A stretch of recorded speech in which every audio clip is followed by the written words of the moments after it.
ان میں سے جتنا زائد ہو وہ سب کچھ آپ صدقہ کر سکتے ہیں، آپ خیرات کر سکتے ہیں، آپ بطور چیریٹی دے سکتے ہیں، آپ کسی فرد کو دے سکتے ہیں۔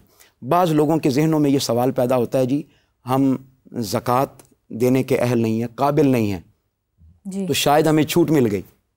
ہم یعنی ایک پوری ایک وہ تفصیل ہے نا کہ اتنا مال ہو، وہ صاحب نصاب ہو اور اس پر سال گزر جائے، تو بہت سارے لوگ تو سمجھتے ہیں کہ ہم اس میں سے نکل گئے، لیکن نہیں نکلے۔ وجہ یہ ہے کہ ہر شخص پر صدقہ اللہ رب العزت نے واجب کیا ہے، صدقہ اور نافلہ صدقہ، مستحب صدقہ ہر کسی کے لیے ضروری ہے کہ وہ اپنے مال میں سے کچھ نہ کچھ خرچ کرے، دے۔ وہ کسی غریب کو دے سکتا ہے، وہ کسی محتاج کو دے سکتا ہے، وہ کسی سائل کو دے سکتا ہے، وہ کسی ادارے کو دے سکتا ہے، وہ کسی رفاہ عامہ کے کام پر خرچ کر سکتا ہے، وہ کوئی تھوڑی اماؤنٹ جمع کر کے کسی بڑی کاز کے لیے خرچ کر سکتا ہے۔ یہ ساری کی ساری چیزیں صدقات نافلہ میں سے آتی ہیں۔ ایون کہ زکوٰۃ کے اب علماء اس بات پر ڈسکس کرتے ہیں اور کریں گے کہ ایون کہ زکوٰۃ کا مال بھی اجتماعی طور پر خرچ کیا جا سکتا ہے۔ جو ملکیت کا تصور ہے اس پر اگر ان فیوچر ہم ڈسکس کریں تو باقاعدہ اس میں ایک بات ہے کہ یہ جو لام ملکیت ہے اس کے دو فائدے ہیں۔ یہ ملکیت کے لیے بھی استعمال ہوتی ہے، یہ انتفاع کے لیے بھی استعمال ہوتی ہے، یہ فائدے کے لیے بھی استعمال ہوتی ہے، رفاہ عامہ کے کام کے لیے بھی استعمال ہوتی ہے۔ جس طرح لوگ دسترخوان کھول لیتے ہیں، لوگوں کو کھانا کھلاتے ہیں، بھوکوں کو کھانا کھلاتے ہیں۔ اب مثال کے طور پر لاہور جیسا بڑا شہر ہے یا کراچی جیسا بڑا شہر ہے جہاں پتہ نہیں کہاں سے لوگ آتے ہیں اور سڑکوں پر راتوں کو آرام کرتے ہیں اور ان کے لیے ٹھکانہ کوئی نہیں ہے، کہیں کھانے کا بندوبست نہیں ہے، جیب میں پیسے نہیں ہیں، مزدور طبقہ ہے، تو اور وہ دولت مندوں سے کہیں زیادہ پرسکون ہے، میں نے دیکھا ہے۔ جی پرسکون ہے۔ یہاں ایک جملہ میں کہنا چاہتا ہوں، قرآن مجید کا وہ جملہ ہے، قرآن مجید کی وہ آیت مبارکہ ہے، اگر وہ آیت مبارکہ ہم اپنی زندگی کا حصہ بنا لیں اور سمجھ لیں، وَفِي أَمْوَالِهِمْ حَقٌّ لِلسَّائِلِ وَالْمَحْرُومِ، یہ اتنی بڑی آیت مبارکہ ہے، اتنی بڑی آیت مبارکہ ہے کہ اگر ہم اس کو لوگوں تک پہنچائیں، مخیر حضرات تک پہنچائیں، اللہ پاک نے فرمایا ہے کہ ان بڑے مخیر حضرات کے اموال میں محروم لوگوں کے لیے بھی اور سائل لوگوں کے لیے بھی اللہ پاک نے حق رکھا ہے۔ صحیح، کیا رکھا ہے؟ حق رکھا ہے۔ اٹ از دیئر رائٹ کہ وہ دے شوڈ اسپینڈ، ان کو خرچ کرنا پڑے گا، یہ حق ہے۔ اور حق ایسے ہی ہوتا ہے جس طرح آپ پر واجب اور فرض ہوتا ہے، یعنی آپ نے وہ چیز ہر صورت دینی ہی دینی ہے۔ تو اس میں دونوں چیزیں پھر ہیں، صدقات نافلہ بھی ہیں اور صدقات واجبہ بھی ہیں۔ اور میرا یہ خیال ہے کہ صدقات نافلہ کا پورشن زیادہ بنتا ہے، یعنی صدقات واجبہ میں تو اماؤنٹ مقرر ہے، 2.5% آپ نے دینی ہے۔ 100 روپے ہیں تو آپ نے 2.5 روپے دینے ہیں، 1,00,000 روپیہ ہے تو آپ نے 2,500 دینا ہے، یعنی ایک اماؤنٹ فکسڈ ہے۔ لیکن صدقات نافلہ میں جیسا کہ میں نے پہلے عرض کیا اس میں کوئی اماؤنٹ فکس نہیں ہے۔ اچھا حافظ صاحب، صدقات واجبہ کی جیسے بات ہوئی کہ ایک پرٹیکولر اماؤنٹ ہے، اس حساب سے آپ کو جو ہے وہ زکوٰۃ دینی ہوتی ہے، اور وہ 1 سال سے اوپر ہو جائے اس کا دورانیہ تو پھر وہ دینی ہوتی ہے۔ لیکن اگر کسی کے استعمال میں اتنی ہی اماؤنٹ ہے، وہ گاڑیوں کی صورت میں ہے، وہ زیور کی صورت میں ہے، تو اس کا کیا حکم ہے؟ پراپرٹی کی صورت میں ہے یا جو تو ان کے ذاتی استعمال کی چیزیں ہیں، گھر ہے، رہنے کے لیے ہے، فیکٹری ہے، گاڑی ہے، ان پہ کوئی زکوٰۃ نہیں ہے۔ ٹھیک، بٹ ایک انویسٹمنٹ ہے ان کے ایسیٹس ہیں، وہ 10 پلاٹ لیے ہوئے ہیں، وہ 10 کروڑ روپے کے ہیں، وہ ان کا سرمایہ ہے، ان کا اثاثہ ہے، ان کا وہ پرپز رہنے کا نہیں ہے، ان کا بزنس ہے، وہ اس پہ زکوٰۃ ہوگی۔ ایسے میں صدقات نافلہ جو ہے وہ ہونے چاہیے؟ نہیں، اس کے اوپر زکوٰۃ ہے۔ 7.5 تولے اگر کسی کے پاس سونا اور پورا سال گزرا اس پہ زکوٰۃ ہے۔ 52 تولے جس کے پاس چاندی ہے اس کے پاس پورا سال ہے، اس کے اوپر اس کے برابر ان کے پاس پیسے ہیں اور سال ان پہ گزر گیا تو زکوٰۃ ہے۔ تو جو ان کا ذاتی گھر ہے اس پہ، اور یہ جو پلاٹ ذاتی گھر کے لیے لیا ہے اس پہ زکوٰۃ نہیں، ادروائز باقی پہ بھی۔ اور پھر جو بات ہو رہی ہے نفل کی، یہ صدقہ ماہ و سال کا نہیں ہے، ڈیلی کا ہے۔ نبی صلی اللہ علیہ وسلم فرماتے ہیں 2 فرشتے ہر روز اترتے ہیں، جب صبح ہوتی 2 فرشتے اترتے ہیں۔ ایک کہتا ہے اللہ جو تیرے رستے میں خرچ کرے تو اس کو عطا فرما، اور جو تجھ سے بخل کرے تو اس کے مال کو ضائع کر دے۔ جو اللہ کے لیے خرچ کرتے ہیں ان کو ملتا ہے، جو نہیں خرچ کرتے ان کا ضائع ہو جاتا ہے۔ اور کرنا کتنا؟ لاکھوں کروڑوں نہیں۔ فرمایا جہنم کی آگ سے بچو چاہے آدھی کھجور ہی صدقہ دیتا. جو کھجور کا تصور، عرب میں سب سے چھوٹی خوراک، سب سے چھوٹی چیز کھجور تھی. کہا تم میں سے کوئی اپنے حلال مال میں سے ایک کھجور صدقہ کرتا ہے اخلاص کے ساتھ، شرط ہے حلال ہو اور اخلاص ہو. فرمایا وضو کے بغیر نماز نہیں، حلال کے بغیر صدقہ نہیں. حرام کے پیسے اللہ کو نہیں چاہیے، جھوٹ کے پیسے، دھوکے کے پیسے، چھینا جھپٹی کے پیسے، ظلم زیادتی کے پیسے، یہ اللہ کو نہیں چاہیے. اللہ تعالیٰ پاک ہے، اور پاک یا ایھا الذین آمنوا کلوا من طیبات، کھانا بھی پاک ہے اور خرچ بھی پاک. تو ایک کھجور تم خرچ کرتے ہو، اللہ تعالیٰ اس کو اپنے دائیں ہاتھ میں لیتا ہے اور اس کی پرورش کرتا ہے، اور ایک کھجور کتنی بنا دیتا ہے؟ احد پہاڑ. اتنا بڑا لیول ہے. یہ جو ہم کہتے ہیں نا 700 گنا اللہ تعالیٰ دیتا ہے، قرآن مجید میں ہے کہ تم ایک دانہ خرچ کرتے ہو، اس میں سے 7 بالیاں نکلتی، 100 دانے 700. مگر 700 پہ فل سٹاپ نہیں ہے، آیت ختم نہیں. یضاعف لمن یشاء، اللہ تعالیٰ جس کو چاہے گا اس سے بھی بڑھا دے گا. اب 700 کو کتنا اللہ تعالیٰ بڑھا دے گا. اور پھر لوگوں کو یہ سمجھنا ہے کہ جو مجھے رزق مل رہا ہے یہ میری وجہ سے نہیں ہے. بے شک حدیث میں لکھا ہے هل تنصرون وترزقون الا بضعفائکم، جو تمہیں رزق دیا جاتا ہے، جو تمہاری مدد کی جاتی ہے تمہارے غریبوں کی وجہ سے، کمزوروں کی وجہ سے طاقتوروں کو ملتا ہے. فائزہ ایک کالر ہے ہمارے ساتھ، کال لے لیں. جی السلام علیکم، کون ہے، کہاں سے بات کر رہے ہیں؟ وعلیکم السلام جی، کرن بات کر رہی ہوں کراچی سے. جی کرن صاحبہ، میرا سوال یہ ہے کہ میں ابھی آپ لوگوں کا شو سننی تھی، اس میں فطرانہ کی بات ہوئی ہے. تو مجھے جہاں تک نالج ہے، جو میرے علاقے کے امام صاحب ہیں مسجد میں ہوتے ہیں، انہوں نے بھی کئی دفعہ فطرانہ مانگتے ہیں. تو کیا ان کو فطرانہ دینا جائز ہے یا نہیں؟ کیونکہ ان کو منتھلی سیلری بھی ملتی ہے، ویسے بھی لوگ ان کی کافی ہیلپ کرتے ہیں. ذرا اس سے پلیز مجھے آگاہی دے دیں. صحیح. جی علامہ صاحب، بہت اچھا سوال پوچھا انہوں نے. اچھا پھر ہم واپس ہی آئیں گے. یہ جو فطرانہ ہے یہ بھی اس کا اصل نام ہے زکوٰۃ فطرہ. ہے تو واجب، لیکن اس پہ بھی لفظ زکوٰۃ ہی آتا ہے. تو مطلب کیا ہو گیا کہ جس طرح واجب زکوٰۃ کے باقی ہم نے پہلو ڈسکس کیے اور ان کے مصارف وہی ہیں جن کو قرآن مجید نے ذکر کیا، اس کے زکوٰۃ فطرانہ کے بھی وہی مصارف ہیں جن کو قرآن مجید نے ذکر کیا. اس میں سب سے پہلے ہے فقیر اور مسکین. اور فقیر اور مسکین، اور اس میں بھی بعض جو ہے نا احباب رعایت نہیں کرتے. یہ میں اپنے ناظرین کے لیے ذرا ان کے لیے ایک میسج ہو جائے گا.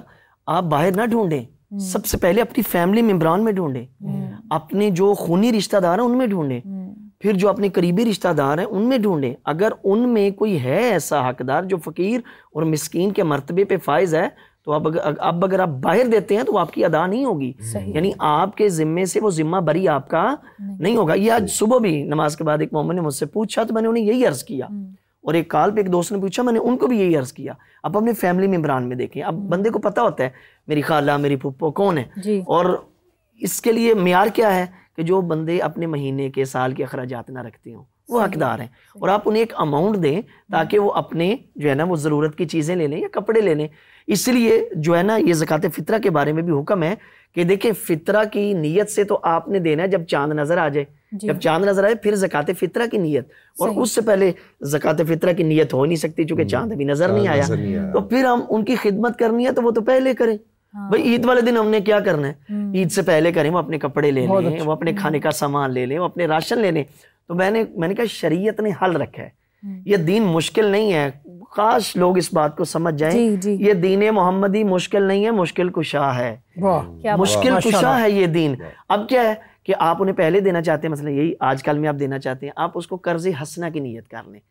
ٹھیک ہے. اور دیکھیں دین ایک ایسا ہے کہ جو اگلے بندے کی عزت محفوظ کرتا ہے. آپ نے زکوٰۃ فطرہ دینا ہے، آپ کے اوپر واجب ہے.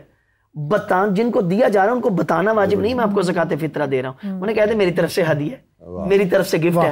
اب آپ کو ڈبل ثواب مل گیا. یعنی اگلے بندے کی روح کو جو تسکین ملی کہ بھائی کی طرف سے مجھے. میں نے رات ایک باجی نے مجھ سے پوچھا یو کے ہوتی ہے، ان کی بیٹی میرے پاس پڑھتی ہے، انہوں نے یہی بات کی بھائی اگر ہم پہلے دینا چاہیے. میں نے کہا آپ انہیں کہہ دیں ہم آپ کو عیدی دے رہے ہیں. اب یہ اگلا بندہ خوش ہو جائے گا. اب آپ کا وہ واجب بھی ادا ہو گیا اور اگلے بندے کو تسکین بھی مل گئی. اور ایک بات ذہن میں رہی، بعض اوقات ہم یہ دیکھتے ہیں پکچر سیلفی جو ہے نا بنوائی جا رہی ہیں کہ دیتے ہوئے اگر لینے والا خفت محسوس کر رہا نا آپ کا لاکھوں کروڑوں پہ لعنت ہے جو آپ نے دی ہے وہ بارگاہ میں قبول نہیں.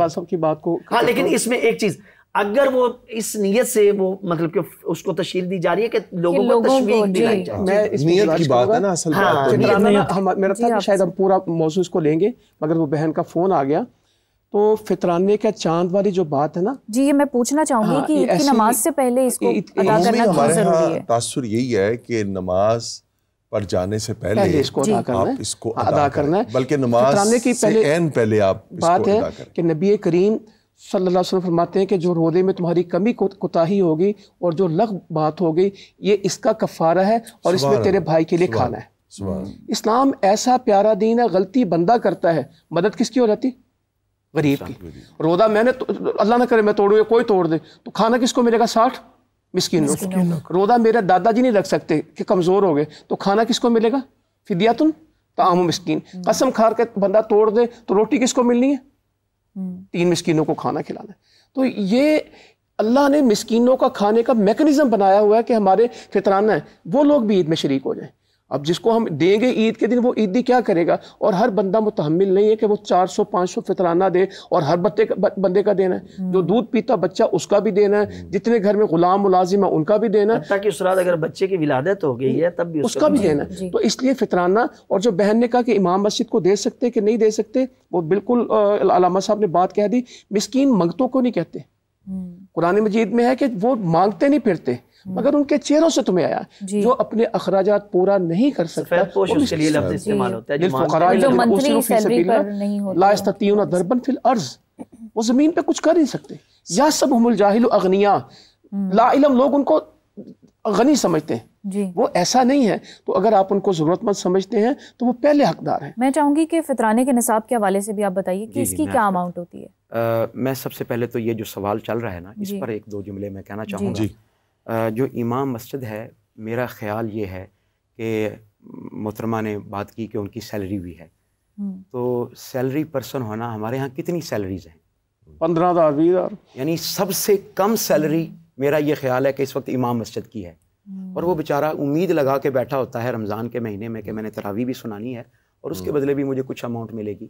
تو میرا یہ خیال ہے کہ ہماری نظر امام مسجد کی طرف نہیں جاتی، ہماری نظر اس کی بائک کی طرف چلی جاتی ہے، اس کی بائک کی طرف چلی جاتی ہے، ہماری نظر اس کے سفید کپڑوں کی طرف چلی جاتی ہے کہ اچھا لباس پہنتا ہے، تو اس کے گھر کے ماحول کو دیکھیں، اس کی ضروریات کو دیکھیں، وہ حقدار یقیناً ہے آپ کے صدقہ فطر کا، آپ کی زکوٰۃ کا حقدار بھی ہو سکتا ہے وہ، صحیح، کہ فی سبیل اللہ میں وہ آتا ہے، اللہ کی راہ میں ہے وہ بھی۔ تو یہ تو ایک تو سوال۔ باقی آپ نے پوچھا صدقہ فطر کا نصاب، تو صدقہ فطر کا نصاب یہ ہر مسلمان پر واجب ہے، ہر مسلمان پر واجب ہے۔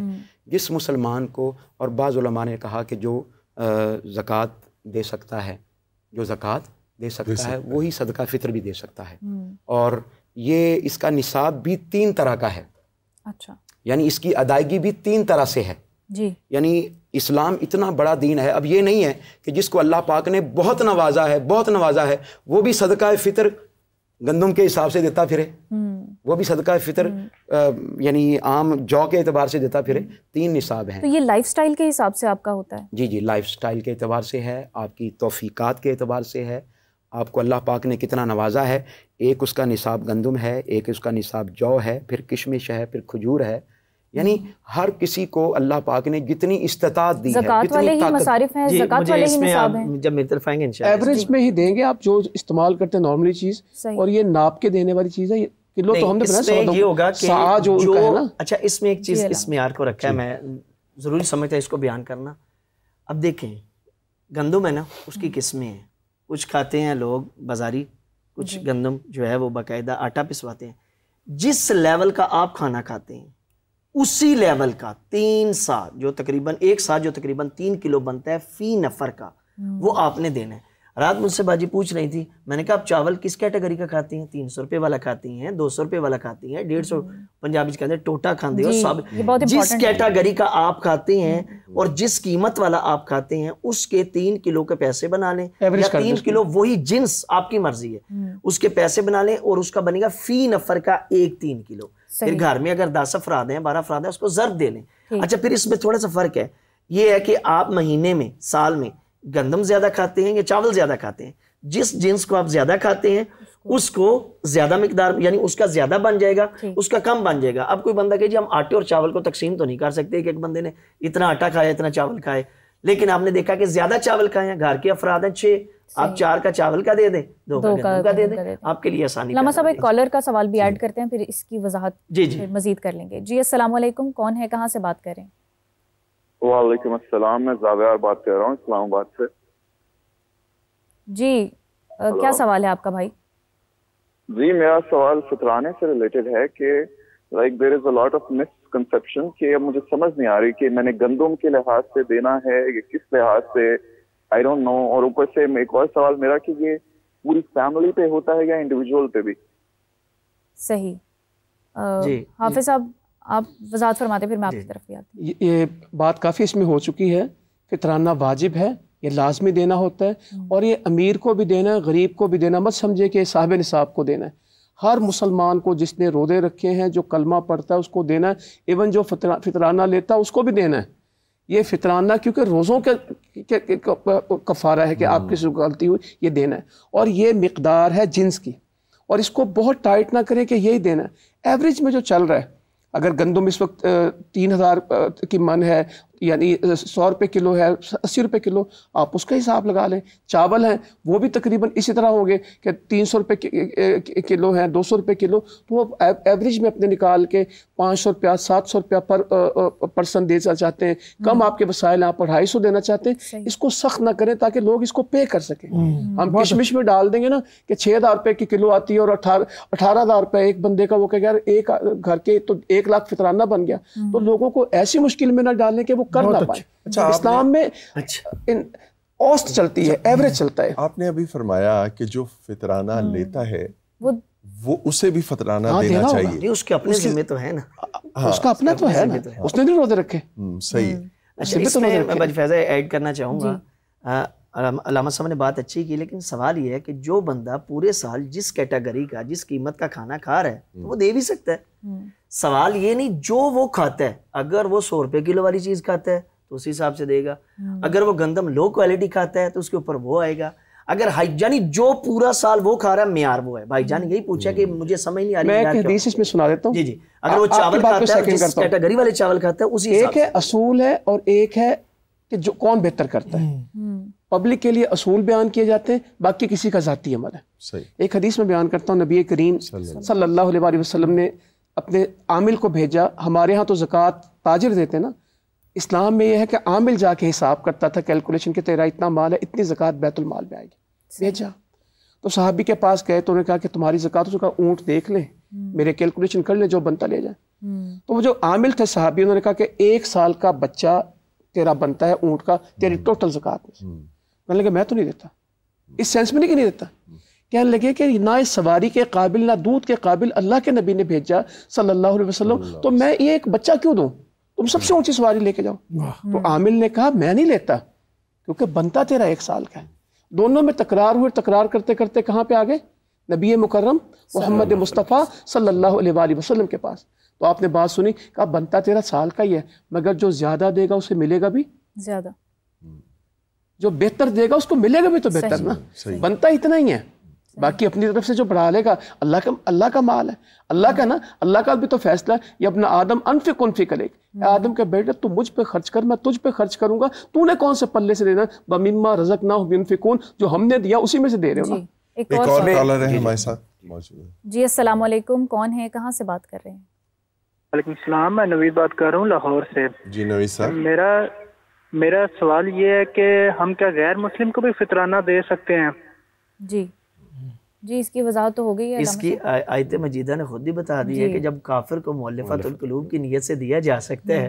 جو کافر ہے تو غیر مسلم جو آپ کے خلاف جنگ نہیں کر رہا، لیکن ایک بات اس کا مرتبہ ہے. ایک منٹ میری بات تھوڑی کمپلیٹ ہونے دیجیے گا. اس کا مرتبہ ہے، پہلے آپ دیکھیں اپنے عزیز و اقربا میں، اس میں دیکھیں، اپنے قریبیوں میں دیکھیں، اس کا درجہ مرتبہ ہے. اس اعتبار سے آپ درجہ و درجہ آگے بڑھتے جائیں. ادھر نہیں مل رہا پھر آگے تھوڑا سا بڑھیں، پھر ادھر نہیں مل رہا پھر آپ دیکھیں، پھر اگر جب اپنے میں مسلمانوں میں نہیں مل رہا، مومنین میں نہیں مل رہا، رشتہ دار میں نہیں مل رہا، پھر آخر میں جا کے آپ اسے دے سکتے ہیں. ایسے نہیں کہ ڈائریکٹ آپ کے فرض کریں آپ کی بہن ہے، آپ کی خالہ ہے، آپ کی پھپھی ہے، حقدار ہے، آپ جانتے بھی ہیں، پھر اٹھا کے آپ غیر مسلم کو دے دیں یا کسی اور تیسرے بندے کو دے دیں. اس طرح آپ کا فطرہ ادا نہیں ہوگا. قرآن مجید نے اقرب فل اقرب کا پورا لحاظ رکھا ہے. اس میں ایک پوائنٹ ایڈ کرنا چاہتا ہوں کہ یہ جو زکوٰۃ فطر ہے یا یہ جو زکوٰۃ واجبہ ہوتی ہے، یہ اللہ تعالیٰ نے اموال رکھے کیوں ہیں؟ ان اموال کے واجب رکھنے کا یا خمس و زکوٰۃ کے واجب رکھنے کا مقصد پتہ کیا ہے؟ مقصد یہ ہے کہ جو امیر ہے وہ بہت امیر ہے، جو غریب ہے وہ بہت غریب ہے، یعنی جن کے مال میں اللہ نے حق رکھا ہے وہ ان کو ان کا حصہ ادا کریں تاکہ لوگ متوازن زندگی گزار سکیں، تاکہ وہ بھی ایک عام اور سادہ اور ایک منظم، اور جو اللہ تعالیٰ اور رسول چاہتے ہیں کہ بندہ ذلیل اور ذلالت اور ذلیل و خواری والی زندگی نہ گزارے، کہ اچھی زندگی گزار سکے، اس لیے رکھا گیا ہے۔ اچھا محمود صاحب، جو کالر والمؤلفات قلوب کا مطلب ان پہ خرچ کرنا نہیں ہے، ان کے دلوں میں محبت ڈالنا، ایسا خرچ کرنا کہ یا تو وہ مسلمان ہوئے تو تالیف قلبی ہو اور وہ قریب ہو جائیں، یا وہ اسلام کے قریب ہو رہے ہیں اور آپ ان کے اوپر خرچ کر رہے ہیں۔ اوورالی اللہ کے نبی نے غیر مسلموں پہ خرچ کیا ہے، اتنا خرچ کیا کہ مشرک آیا، اس کو کہا دودھ کا پیالہ پلاؤ اس کو، ایک پی گیا، پھر دوسرا پی گیا، تیسرا 7 بکریوں کا دودھ پلایا، 8ویں کا بھی مشرک کو سلا لیا، صبح کا دودھ پلاؤ، کہتا میں مسلمان ہوتا ہوں، اتنا اچھا سلوک تھا۔ ایک پیالہ پلایا، پھر دوسرا منگایا تو کہا میں نہیں پیتا، تو فرمایا کافر 7 آنتوں میں پیتا اور مومن 1 میں۔ خرچ کیا لوگوں پہ، مگر یہ فطران نا بہت سینسٹیو چیز ہے مسلمانوں کے لیے، تو اس کو اپنے لوگوں میں دیکھیں، اتنی بھوک یہاں پہ ہے۔ عید کے دن ہمارے بچے کھلونوں سے کھیلیں گے اور کچھ بچے کھلونے بیچیں گے، کچھ مائیں اپنے بچوں کو گھر سے نکلنے نہیں دیں گی کہ ان کے کپڑے پرانے ہیں، وہ عید پہ جا نہیں سکیں گے۔ ہمیں دیکھنا ہے، ہم قربانی کرتے ہیں، لوگوں کے گھر میں مرغی ذبح کرنے کا نہیں، لوگ عید کے دن بھی چٹنی کوٹتے ہیں، دال سے روٹی کھاتے ہیں، مزدوری پہ جاتے ہیں، لوگوں کے برتن دھوتے ہیں۔ تو ہمارے اپنے معاشرے میں اتنے لوگ ہیں کہ جو رمضان کی سحری افطاری بھی پتہ نہیں کس طرح کر رہے ہیں، تو اگر تلاش کریں تو بہت لوگ ہیں۔ کھانا نہیں، پینے کا پانی اس وقت پاکستان میں ایشو ہے، کوئی تھرپارکر میں جائے، بلوچستان میں جائے، کتے اور انسان ایک جگہ پہ پانی پیتے ہیں۔ میری زندگی اس خدمت میں گزری ہے، تو بہت مشکل حالات۔ میں یہ سمجھتا ہوں کہ فطرانے کی اہمیت کو بہت زیادہ اجاگر کرنے کی ضرورت ہے، کیونکہ ہمارے ہاں لوگ روزے تو رکھتے ہیں لیکن فطرانے کے حوالے سے وہ اتنا ان کے پاس معلومات نہیں ہے، تو وہ یا اتنا انہیں شعور نہیں ہے۔ تو یہ جو فطرانے کی اہمیت ہے، ہمارے علماء کرام جو ہیں یا جو معاشرے میں دوسرے لوگ ہیں، قلم کار جو ہیں، ان کو اس کی اہمیت جو ہے وہ زیادہ زور دے کے اجاگر کرنے کی سارے صدقات کی کرنی چاہیے، سارے انفاق فی سبیل اللہ۔ اصل میں آج جدید ٹیکنالوجی کا دور ہے، اب تو بات کسی جگہ پہنچانا مشکل ہی نہیں ہے۔ غریب سے غریب علاقے میں اینڈرائڈ موبائل بچوں کے پاس ہوتے ہیں، سوشل میڈیا کے ذریعے الحمدللہ ویڈیوز بھی جاتی ہیں، ابھی ماشاءاللہ آپ کے چینل کے توسط سے بڑی دور تک پیغام جاتا ہے، اور یہ بھی لوگوں کو پتہ ہے کہ یہ واجب ہے، لیکن بعض اوقات لوگ کرتے ہیں سستی کر جاتے ہیں، یعنی اگنور کر جاتے ہیں۔ ہم یہ چیز ہے کہ یہ چیز ہو کہ اس کو بلایا نہ جائے، اس کو ذہن میں رکھا جائے۔ اور بعض لوگوں کا جو دھیان ہے وہ واجبات پر ہوتا ہے، اور وہ زکوٰۃ کے مقابلے میں پھر فطرانہ ویسے ہی انڈر ریٹڈ ہو جاتا ہے۔ اچھا، کالر بھائی نے کہنا چاہوں گا کہ جو ہے نا فطرانہ آپ جو بنتا ہے اس سے زیادہ ہی دیں۔ اگر ایک بندہ دے سکتا ہے، اگر ایک بندے کے اوپر فرض کریں 1000 فطرانہ بن رہا ہے، وہ 3000 دینے کی صلاحیت رکھتا ہے، وہ 3000 ہی دے۔ جو کالر بھائی نے سوال کیا تھا اس کا ایک پہلو یہ تھا کہ اگر کوئی شخص جو ہے وہ انڈیویجولی کما رہا ہے، بنا رہا ہے، تو وہ اپنا تو دے سکتا ہے فطرانہ، تو پھر فیملی میں جس طرح ماں باپ بوڑھے ہو جاتے ہیں، وہ کما نہیں رہے، تو پھر ان کا فطرانہ بھی اسی پر ہے۔ ڈیپینڈنٹ جتنے بھی ہیں آپ کے، جتنے بھی ڈیپینڈنٹ ہیں، اگر وہ خود کما رہے ہیں اپنا تو وہ اپنا دیں گے، اور اگر کوئی ڈیپینڈنٹ ہیں سارے، یعنی ایک گھر کا سربراہ ہے اور اس کے زیر نگین باقی سارے لوگ ہیں، تو وہ اپنے سارے گھر والوں کی طرف سے دے گا۔ اگر بچہ ہے معصوم تو اب صاف ظاہر ہے وہ تو اپنا فطرہ خود نہیں دے سکتا، تو اس کا والد دے گا یا اس کا کیئر ٹیکر دے گا۔ تو اس میں جو میں اگلی بات کرنا چاہتا ہوں اسی سوال کے ضمن میں، اسلام کی منشا کو سمجھنا چاہیے۔ اسلام چاہتا کیا ہے؟ عید کا موقع ہے، خوشی کا موقع ہے، آپ نے پورے معاشرے کے تمام لوگوں کو اس خوشی میں شریک کرنا ہے۔ زبردست، یہ امپورٹنٹ، یہ کاز ہے اسلام کی، صحیح، سب لوگوں کو۔ اور خوشی میں شریک کب کر سکیں گے آپ؟ عید والے دن آپ دیں گے تب وہ شریک ہوں گے، یا پہلے دیں گے؟ پہلے دیں گے آپ، تاکہ اگر کسی کے پاس لباس نہیں ہے وہ لباس خرید سکے۔ اگر ایک پورا خاندان ہی مستحق ہے تو کیا وہ آپس میں بھی کچھ کر سکتے ہیں ایسا معاملہ؟ اللہ اکبر، یعنی ان کے فطرانے کا کیا حکم ہے؟ اس کے اوپر باقاعدہ فتاویٰ موجود ہیں، احادیث بھی موجود ہیں۔ فرض کریں گھر کے ہیں 5 افراد، تو 5 کی صلاحیت نہیں، وہ یعنی اتنی صلاحیت کفیل نہیں رکھتا کہ 5 کا دے سکے، تو اس کا حل شریعت نے پتہ کیا رکھا ہے؟ میں نے پہلے بھی کہا دین مشکل نہیں ہے، مشکل کشا ہے۔ ایک فطرانے کی صلاحیت ہے نا، بس ایک فطرانہ 5 اپنے اپنے ہاتھ سے لگا کر مستحق کو دے دیں، 5 کا ادا ہو جائے گا۔ یہ شریعت نے قرآن مجید کا ایک بڑا بنیادی اصول ہے، لا یکلف اللہ نفسا الا وسعہا۔ آپ اپنی کیپیسٹی سے زیادہ کے مکلف ہی نہیں ہیں۔ آپ نماز اتنی پڑھ سکتے ہیں جتنی آپ کی کیپیسٹی ہے، آپ عبادت اتنی کریں گے جتنی کیپیسٹی ہے۔ حج آپ کے اوپر اس وقت ہے جب آپ کے کیپیسٹی ہے, آپ صدقہ اس وقت ہے جب آپ کے پاس ہوگا. نہیں ہے آپ دعا کر دیں گے اللہ میرے پاس نہیں ہے. بہت سارے لوگ ہیں جو نہیں دے سکتے, ہو تو دینا ضرور ہے, نہیں ہے تو جو نہیں ہے اس پہ آپ مکلف نہیں. ہمارے ساتھ ایک کالر ہے, کال لے لیتے ہیں. جی السلام علیکم, کون ہے, کہاں سے بات کر رہے ہیں؟ ہم آصف بات کر رہا ہوں کراچی سے. جی آصف, یہ آپ کے پاس بڑے حضرات بیٹھے ہوئے ہیں, سوال تھا کہ اگر کسی جیسے کہ کسی بیوی اگر اچھا بزنس کرتی ہے, جاب کرتی ہے, اور میاں کا کوئی کام وغیرہ نہیں ہے, تو کیا وہ اس کو بھی زکوٰۃ دے سکتی ہے؟ اسی طرح اگر ہسبینڈ کام کرتا ہے اور تو کیا وہ بیوی پہ بیوی کو زکوٰۃ دے سکتا ہے؟ اسی چلانے کے متعلق بھی بتا دیجیے گا. صحیح. محمود صاحب, کیا میاں بیوی ایک دوسرے کو زکوٰۃ دے سکتے ہیں اگر ان دونوں میں سے کوئی ایک کمزور ہو؟ جی نہیں دے سکتے. میاں بیوی کے اور بڑے حقوق ہیں. جی اب ضروری تو نہیں کہ آپ نے ساری ضرورتیں زکوٰۃ سے ہی پوری کرنی ہیں, اور بیوی پورا سال انتظار کرے گی کہ میرے میاں کو کب جو پیسے ہیں اس کے وہ جو اضافی پیسے ہیں جو گھر میں یعنی بینک میں پڑے ہیں اس پر سال گزرے گا تب بیوی کو جا کے اس کا حق ملے گا. نہیں, ایسا نہیں ہے. اس کے اور بڑے حقوق ہیں. اصول اور فروع میں آپ کسی کو زکوٰۃ نہیں دے سکتے. اصول سے مراد آپ کا والد, آپ کا دادا, آپ کا پردادا, آپ کی ماں, آپ کی جو جد ہے, اسی طرح, اور آپ کی اولاد. صحیح. اس میں سے کسی کو آپ زکوٰۃ نہیں دے سکتے. اور ان میاں بیوی کے تعلق سے ہی تو خاندان بنتا ہے. تو یہ آپس میں ہی تقسیم نہیں کرنا زکوٰۃ کا مال, اور بہت سارے ذریعے ہیں اور بہت ساری چیزیں ہیں یہ دے سکتے ہیں. اس میں انہوں نے کہا کہ اگر فرض کریں شوہر کچھ نہیں کرتا تو جو ہے بیوی فرض کریں کماتی ہے, نہیں, اس لیے کہ نانو نفقہ بیوی پہ واجب نہیں ہے, نانو نفقہ شوہر پہ واجب ہے, چاہے بیوی کروڑوں پتی کیوں نہ ہو, چاہے اس کی تنخواہ 50,000 ہی کیوں نہ ہو. کیونکہ شریعت نے جو حد بند, شادی کے اگلے دن رسالت مآب صلی اللہ علیہ وآلہ وسلم جب جناب سیدہ کے گھر ہے, اس کا ایک معیار آپ کے ایک پروگرام میں میں نے بتایا تھا, ایک رہ گیا تھا. جب اگلے دن گھر ہے, ایک طرف مولا علی کو بٹھایا, دوسری طرف جناب سیدہ کو بٹھایا, اور وہاں تقسیم بندی کر دی معاملات کی. وہیں پہ کہا یا علی اس گھر کی چار دیواری کے باہر کے جو کام ہیں وہ آپ کے ذمے ہیں, سیدہ اس گھر کی چار دیواری کے اندر جو کام ہے وہ آپ کے ذمے ہیں. تو وہاں تقسیم بندی کر دی کہ نانو نفقہ شوہر پہ واجب ہے. ہاں اگر بیوی اپنی طرف سے دے دیتی ہے تو اس میں اس کی طرف سے ارفاق ہوگا, یعنی اس کا احسان ہوگا, ورنہ جس کی ذمہ داری شریعت نے رکی ہے وہی ادا کرے گا. کبھی کسی نے کہا ہے, کبھی آج تک کسی نے کہا ہے کہ جی یہ شوہر بیوی کی کفالت میں رہتا ہے, یہ معیوب لگے گی یہ بات کہتے ہوئے. سارے کہیں گے بیوی شوہر کی کفالت میں ہوتی ہے, چونکہ قرآن مجید نے خود فرمایا الرجال قوامون علی النساء, سرپرستی مرد کو دی ہے, عورت کو سرپرستی. اچھا علامہ صاحب, سادات کے حوالے سے بھی بتائیے, خمس اور جو صدقہ فطر ہے ان کے لیے بہت اچھا یہ آپ نے یاد کروا دیا. اچھا خمس جو ہے وہ خالصتاً آل رسول, یعنی جو جناب سید اور مولا علی سے جتنی بھی اولاد ہے سادات, یہ ان کا حق ہے. صحیح, ٹھیک ہے.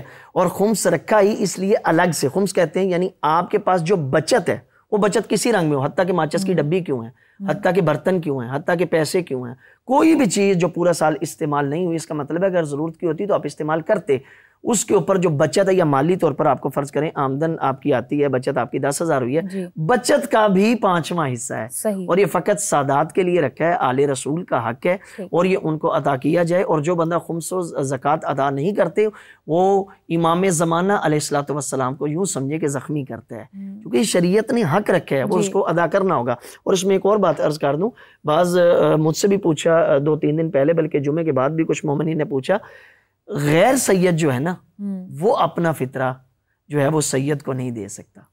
ٹھیک ہے, غیر, چونکہ یہ ہے مال کی میل کچیل. تو کیا آپ آل رسول کو میل کچیل دیں گے؟ کیا آپ آل رسول کو بچی ہوئی چیز دیں گے؟ اس طرح نہیں ہے.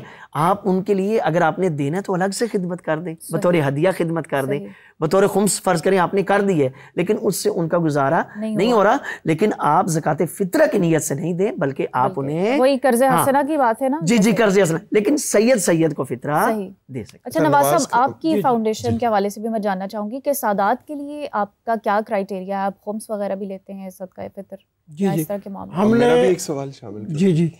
ابھی فرمایا گیا یہاں پہ کہ جو زکوٰۃ ہے, صدقات ہیں اور اس طرح کی چیزیں, وہ حلال پیسے سے جو ہے وہ کرنی چاہیے. تو آپ کے پاس جو زکوٰۃ آتی ہے یا صدقات آتے ہیں, تو آپ کے پاس بھی کوئی جانچنے کا ایسا طریقہ کار ہے کہ یہ جو پیسہ آپ کے پاس زکوٰۃ کی مد میں آ رہا ہے یا صدقات کی مد میں آ رہا ہے, یہ حلال پیسہ ہے یا حلال نہیں ہے؟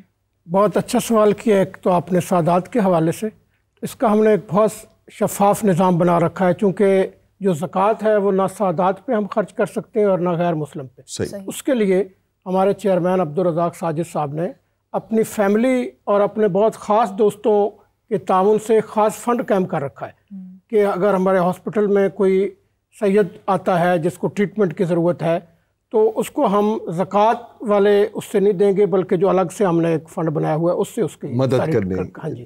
اسی طرح جو ہمارا دسترخوان ہے، کیونکہ دسترخوان میں تو پتہ ہی نہیں ہے کوئی سید آ رہا ہے، کوئی غیر سید آ رہا ہے، غیر مسلم آ رہا ہے، تو اس میں ہم نے یہ خیال رکھا ہے کہ دسترخوان میں ہم زکوٰۃ کا پیسہ خرچ نہیں کرتے، کیونکہ ہمارا سارا سٹاف بھی وہیں سے کھانا کھاتا ہے اور ہر طرح کے لوگ آتے ہیں، اس میں ہم زکوٰۃ کا پیسہ خرچ نہیں کرتے.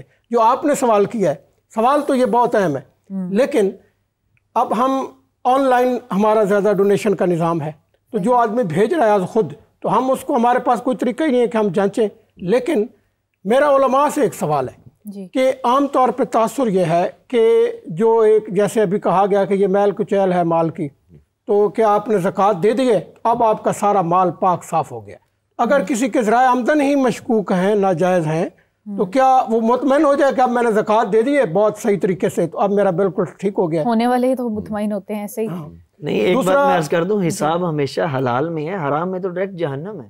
جی، حرام تو حرام ہے، اس کے بارے میں کلیئر کٹ ایک ہی فیصلہ ہے قرآن کا اور حدیث کا، حساب حلال میں ہونا ہے.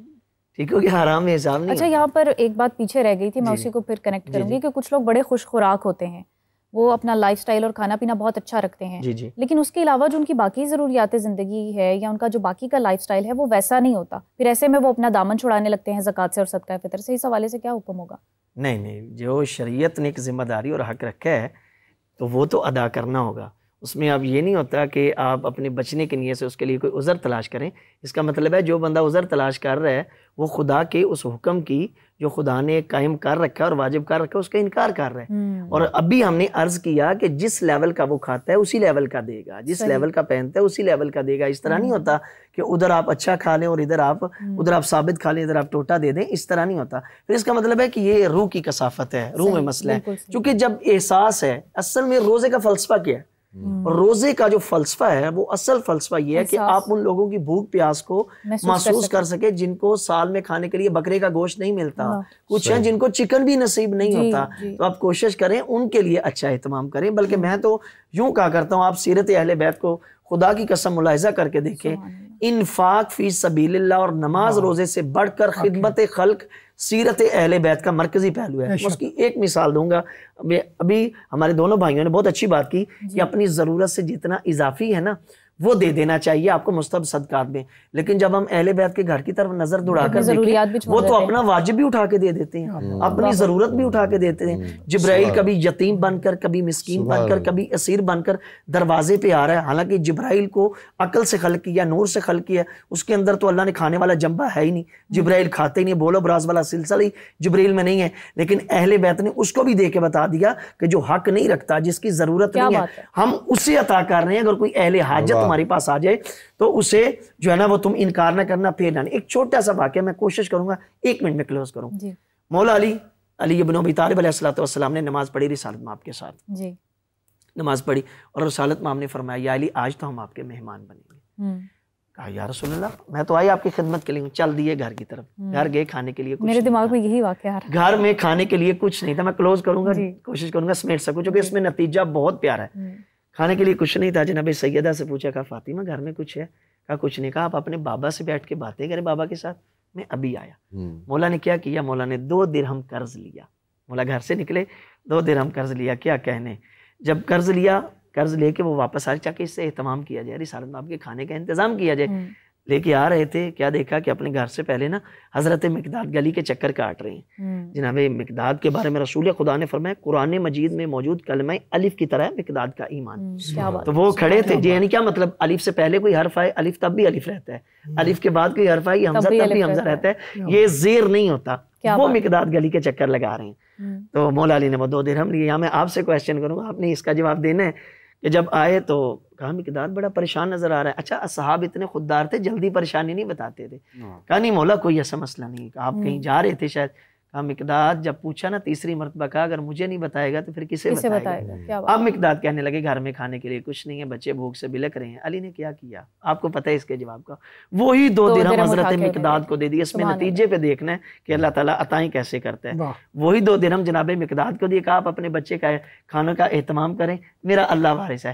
ادھر مولا علی دامن جھاڑ کے جب آئے ہیں نا, داخل ہوئے, کیا دیکھا گھر میں داخل ہوتے ہی دسترخوان لگا ہوا ہے. دسترخوان بھی کوئی زمینی نہیں لگ رہا, کوئی عرشی دسترخوان لگ رہا ہے, بڑے عمدہ قسم کے کھانے سجے ہیں. رسالت مام مسکرا کے کہتے ہیں یا علی کہاں چلے گئے, ہم تو کب سے آپ کا انتظار کر رہے تھے. مولا علی مسکرائے. اب جناب سیدہ کی ولایت تکوینی دیکھیے گا, جناب سیدہ سے کہا یہ کھانے کہاں سے آئے. اب پتہ مولا علی کو بھی ہے کہاں سے آئے ہیں, لیکن ہمیں سمجھانے کے لیے وہاں جناب سیدہ نے بہت پیارا جواب دیا. کہا وہ جو اللہ کی محبت میں, اللہ کی جو ہے نا محبت اور اس خلوص کے ساتھ جو اپنے 2 درہم مقداد کو دیے نا, اللہ کو یہ ادا اتنی پسند آ گئی, اس کے بدلے سے جنت سے کھانوں کا اہتمام کر دیا. اب یہاں پہ ایک نتیجہ, یہیں پہ بات ختم. انفاق فی سبیل اللہ, مولا علی نے جو دیا وہ زیادہ تھا یا جو بدلے میں ملا وہ زیادہ تھا؟ ڈیفینیٹلی جو بدلے میں ملا وہ زیادہ تھا. تو یہاں سے ہمارے ناظرین کے لیے ایک میسج ہے, ایک پیغام سمجھ میں آ گیا. جب تم خدا کی بارگاہ میں عطا کرو گے, جتنا عطا کرو گے اللہ جب تمہیں پلٹائے گا تو اضافے کے ساتھ پلٹائے گا. تم جو دو گے تمہیں اس سے دگنا اور اضافے کے ساتھ ملے گا. عملی تصویر قرآن کی. آگے بڑھا دو. ایک سیکنڈ جی, ہمارے ساتھ ایک کالر موجود ہے, کال لے لیں پھر اس کے بعد آپ کی طرف آتے ہیں. جی السلام علیکم, کون ہے اور کہاں سے بات کر رہے ہیں؟ جی وعلیکم السلام, میرا نام شاہین ہے, میں فیصلہ آباد سے بات کر رہا ہوں. جی شاہین جی.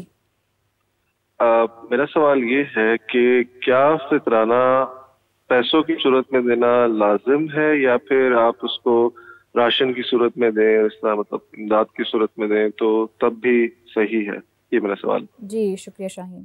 جی حافظ صاحب. جی افضل یہ ہے کہ جنس کی صورت میں دیا جائے, کیونکہ اس کا لفظ کھجور کے اور جو کے اور کشمش کے ان کے استعمال ہوئے, مگر کیونکہ ہم سمجھتے ہیں کہ جس آدمی کو ہم نے دینا ہے اس کی ضرورت پیسوں کی ہے اور اس نے بھی یہ بیچ کے چیزیں ہی آگے اس کی فردر کوئی اپنی ضرورت ہوگی, تو اس لیے علماء اس میں سے ایک رستہ نکالتے ہیں کہ آپ پیسے دے سکتے ہیں. اس حساب سے افضل یہ ہے کہ جنس کے اعتبار سے دیا جائے. تو میں جو بات ابھی آپ اس سے پہلے کر رہے تھے کہ خرچ کریں, جب تک آخرت کا احساس پیدا نہیں ہوگا نہ کوئی بندہ حرام سے بچے گا اور نہ کوئی بندہ. آپ فرما رہے ہیں کہ کون ہے جس کو اپنے مال سے زیادہ اپنے وارثوں کے مال سے محبت ہے؟ تو صحابہ نے کہا ہمیں تو اپنا مال پسند ہے. اپنا وہ ہے جو اللہ کو دے دیا, جو چھوڑ کے گئے تو وہ کس کا ہے؟ وارثوں کا. بندہ کہتا مالی میرا مال میرا, کہا نہیں جو کھا لیا تو اس کا, جو پہن کے وہ سیدھا کیا اس کا, یا جو اللہ کے لیے بھیج دیا. سورہ قلم میں ایک واقعہ اللہ تعالیٰ بیان کرتے ہیں, سمجھ آ جائے کہ ہمارے حالات جی معاشی طور پہ خراب ہو گئے ہیں, کاروبار نہیں چل رہا, دکانیں ٹھیک نہیں, اصل میں ہمارا انفاق ٹھیک نہیں ہے. کہ آدمی اللہ کے راستے میں خرچ کرتا تھا, فوت ہو گیا, تو بچے بیٹے کہنے لگے کہ وہ تو بابا تو ہمارا ایسا ہی تھا, غریبوں کو دیتا رہتا تھا, ہم رات کو ہی کھیت کاٹ لیں گے جا کے فصل, صبح کو آئیں گے پھر مسکین آ جائیں گے. جب وہ کھیت میں پہنچے تو وہ سارا جل کے راکھ ہو چکا تھا, اور پھر کہنے لگے کذالک العذاب, یہ عذاب آ گیا. قرآن مجید میں سورہ فجر میں کہا اما اذا مبتلاه فقدر علیہ رزقا, جب ہم ان کو آزماتے ہیں ان کے رزق کو تنگ کر دیتے ہیں, کہتے ہیں کہ ہمارے رب نے ہمیں ذلیل کر دیا. کہا نہیں, کلا بلا تکرمون الیتیم, تم نے مسکین کی عزت نہیں کی, اور ولا تحاضون علی طعام المسکین, تم نے مسکین کو کھانے کھلانے کی رغبت نہیں. اگر ہماری حکومتیں چاہتی کہ معاشی حالات ٹھیک ہوں ہمارے لوگ, تو ہم لوگوں پہ خرچ کرنا شروع کریں اور آخرت کے لیے. اما جی عائشہ رضی اللہ, ابھی بات انہوں نے کی بکری ذبح کی, تو آپ نے پوچھا کہ عائشہ میں نے بکری ذبح کی کیا بچا؟ کہنے لگی ایک شانہ بچا, ایک دستی, باقی سب بانٹ دیا. عائشہ یہی تو بچا ہے جو گھر میں پڑا ہے, جو تقسیم ہوا وہ نہیں. گھر میں ایک کھجور تھی اما جی عائشہ رضی اللہ عنہ کی, وہ بھی دے دی 2 یتیم بچیوں کو, اور گھر میں کچھ بھی نہیں تھا. تو یہ گھر تھے ان کے کہ اپنے بچوں کو بھوکا سلا کے مہمان کو کھانا کھلایا. اور قرآن آ گیا وَيُؤْثِرُونَ عَلَىٰ أَنفُسِهِمْ وَلَوْ كَانَ بِهِمْ خَصَاصَةٌ, خود فاقہ کر کے دوسروں کو کھانا کھلاتے ہیں. تو ہمیں اپنے قوم کی, اپنے معاشرے کی تربیت کرنی کہ اگر میں اپنے حالات اچھے چاہتا ہوں تو لوگوں کے اچھے حالات کی کوشش کروں. اچھا محمود صاحب, میں آپ سے یہ پوچھنا چاہوں گا کہ اگر کوئی شخص بر وقت فطرانہ ادا نہیں کر سکا تو اس کے لیے کیا اس کا کوئی کفارہ وغیرہ؟ کفارہ نہیں ہے اس کا جب بھی آپ کے پاس پیسے آئیں آپ بعد میں صدقہ کر دیں. یعنی یہ ضروری, اگر کسی کے پاس پیسے ہوں جان بوجھ کر ایسا کرے اور وہ بر وقت کسی بھی وجہ سے وہ فطرانہ ادا نہیں کر سکا تو اس کے بعد پہلے ادا کرنا واجب ہے. صحیح. اور اگر آپ نہیں ادا کر سکے, اب یہ ہے کہ جو صدقہ فطر بنتا ہے وہ آپ صدقہ کر دیں بعد میں، جی گناہگار ہوں گے اگر جان بوجھ کے لیٹ کیا. ہاں جی، آپ گناہگار ہوں گے، آپ پر اس کا یعنی آپ اس کی اللہ پاک نے آپ کے لیے جو اس کا اجر رکھا تھا وہ تو اب آپ کو نہیں ملا جی، لیکن اب آپ وہ بچا کے اپنے گھر میں نہ رکھیں. صحیح، یہ نہیں ہے کہ آپ وہ بچا لیا جی بچ گیا، نہیں، اس کو بعد میں بھی آپ صدقہ کریں اور اس کو خرچ کر دیں، اللہ کی راہ میں خرچ کر دیں، لیکن آپ گناہگار ہوں گے. اچھا، ایک میں کالر نے جو سوال کیا نا راشن والا، جو اس میں ایک چیز سمجھاؤں، ممکن ہے وہ بھی اس میں پہلو ہو، چلے ناظرین تک یہ بھی میسج پہنچ جائیں. بعض اوقات یہ ہے کہ جو گھر کا کفیل ہے نا، وہ پتہ ہے کہ یہ بندہ اگر پیسے دیے نا تو اس کے ہیں چھوٹے چھوٹے بچے، یہ پیسے کھا جائے گا، گھر میں کھانے کا سامان نہیں لے کے جائے گا، تو ایسے بندے کو پیسے نہ دیے جائیں. اب وہ راشن تو وہ نہیں بیچے گا، اب آٹا تو جا کے نہیں بیچنے والا، وہ جو تھیلی ملے گی چیزیں، ممکن ہے ان کی نظر میں یہ ایک پہلو ہو، میرے ذہن میں آیا. تو اگر گھر کا کفیل اس کیٹیگری کا، اس سوچ کا ہے، تو آپ کوشش کریں وہ جتنا فطرانے کے پیسے بنتے ہیں نا، اللہ آپ کو ہمت دے، تھوڑے اس میں اور اضافی ڈال کے آپ گھر میں راشن ہی دے دیں تاکہ اس کے بچے وہ اس کے. نواز صاحب آپ بھی کچھ کہنا چاہتے ہیں؟ ہاں، میں یہ جتنی انفاق سبیل اللہ کے حوالے سے علماء نے قرآن و حدیث کی روشنی میں گفتگو کی ہے، اس کو اگر ہم سمرائز کریں تو وہ 4 جملوں میں ہم بیان کر سکتے ہیں اور اس کو شد و مد سے بیان کیا جانا چاہیے. وہ یہ ہے کہ خالق تک رسائی مخلوق سے بھلائی کے بغیر ممکن ہی نہیں ہے. یعنی اگر آپ خالق تک پہنچنا چاہتے ہیں تو اس کے لیے ضروری ہے کہ آپ مخلوق کے ساتھ بھلائی کریں. مخلوق سے بھلائی، خالق تک رسائی.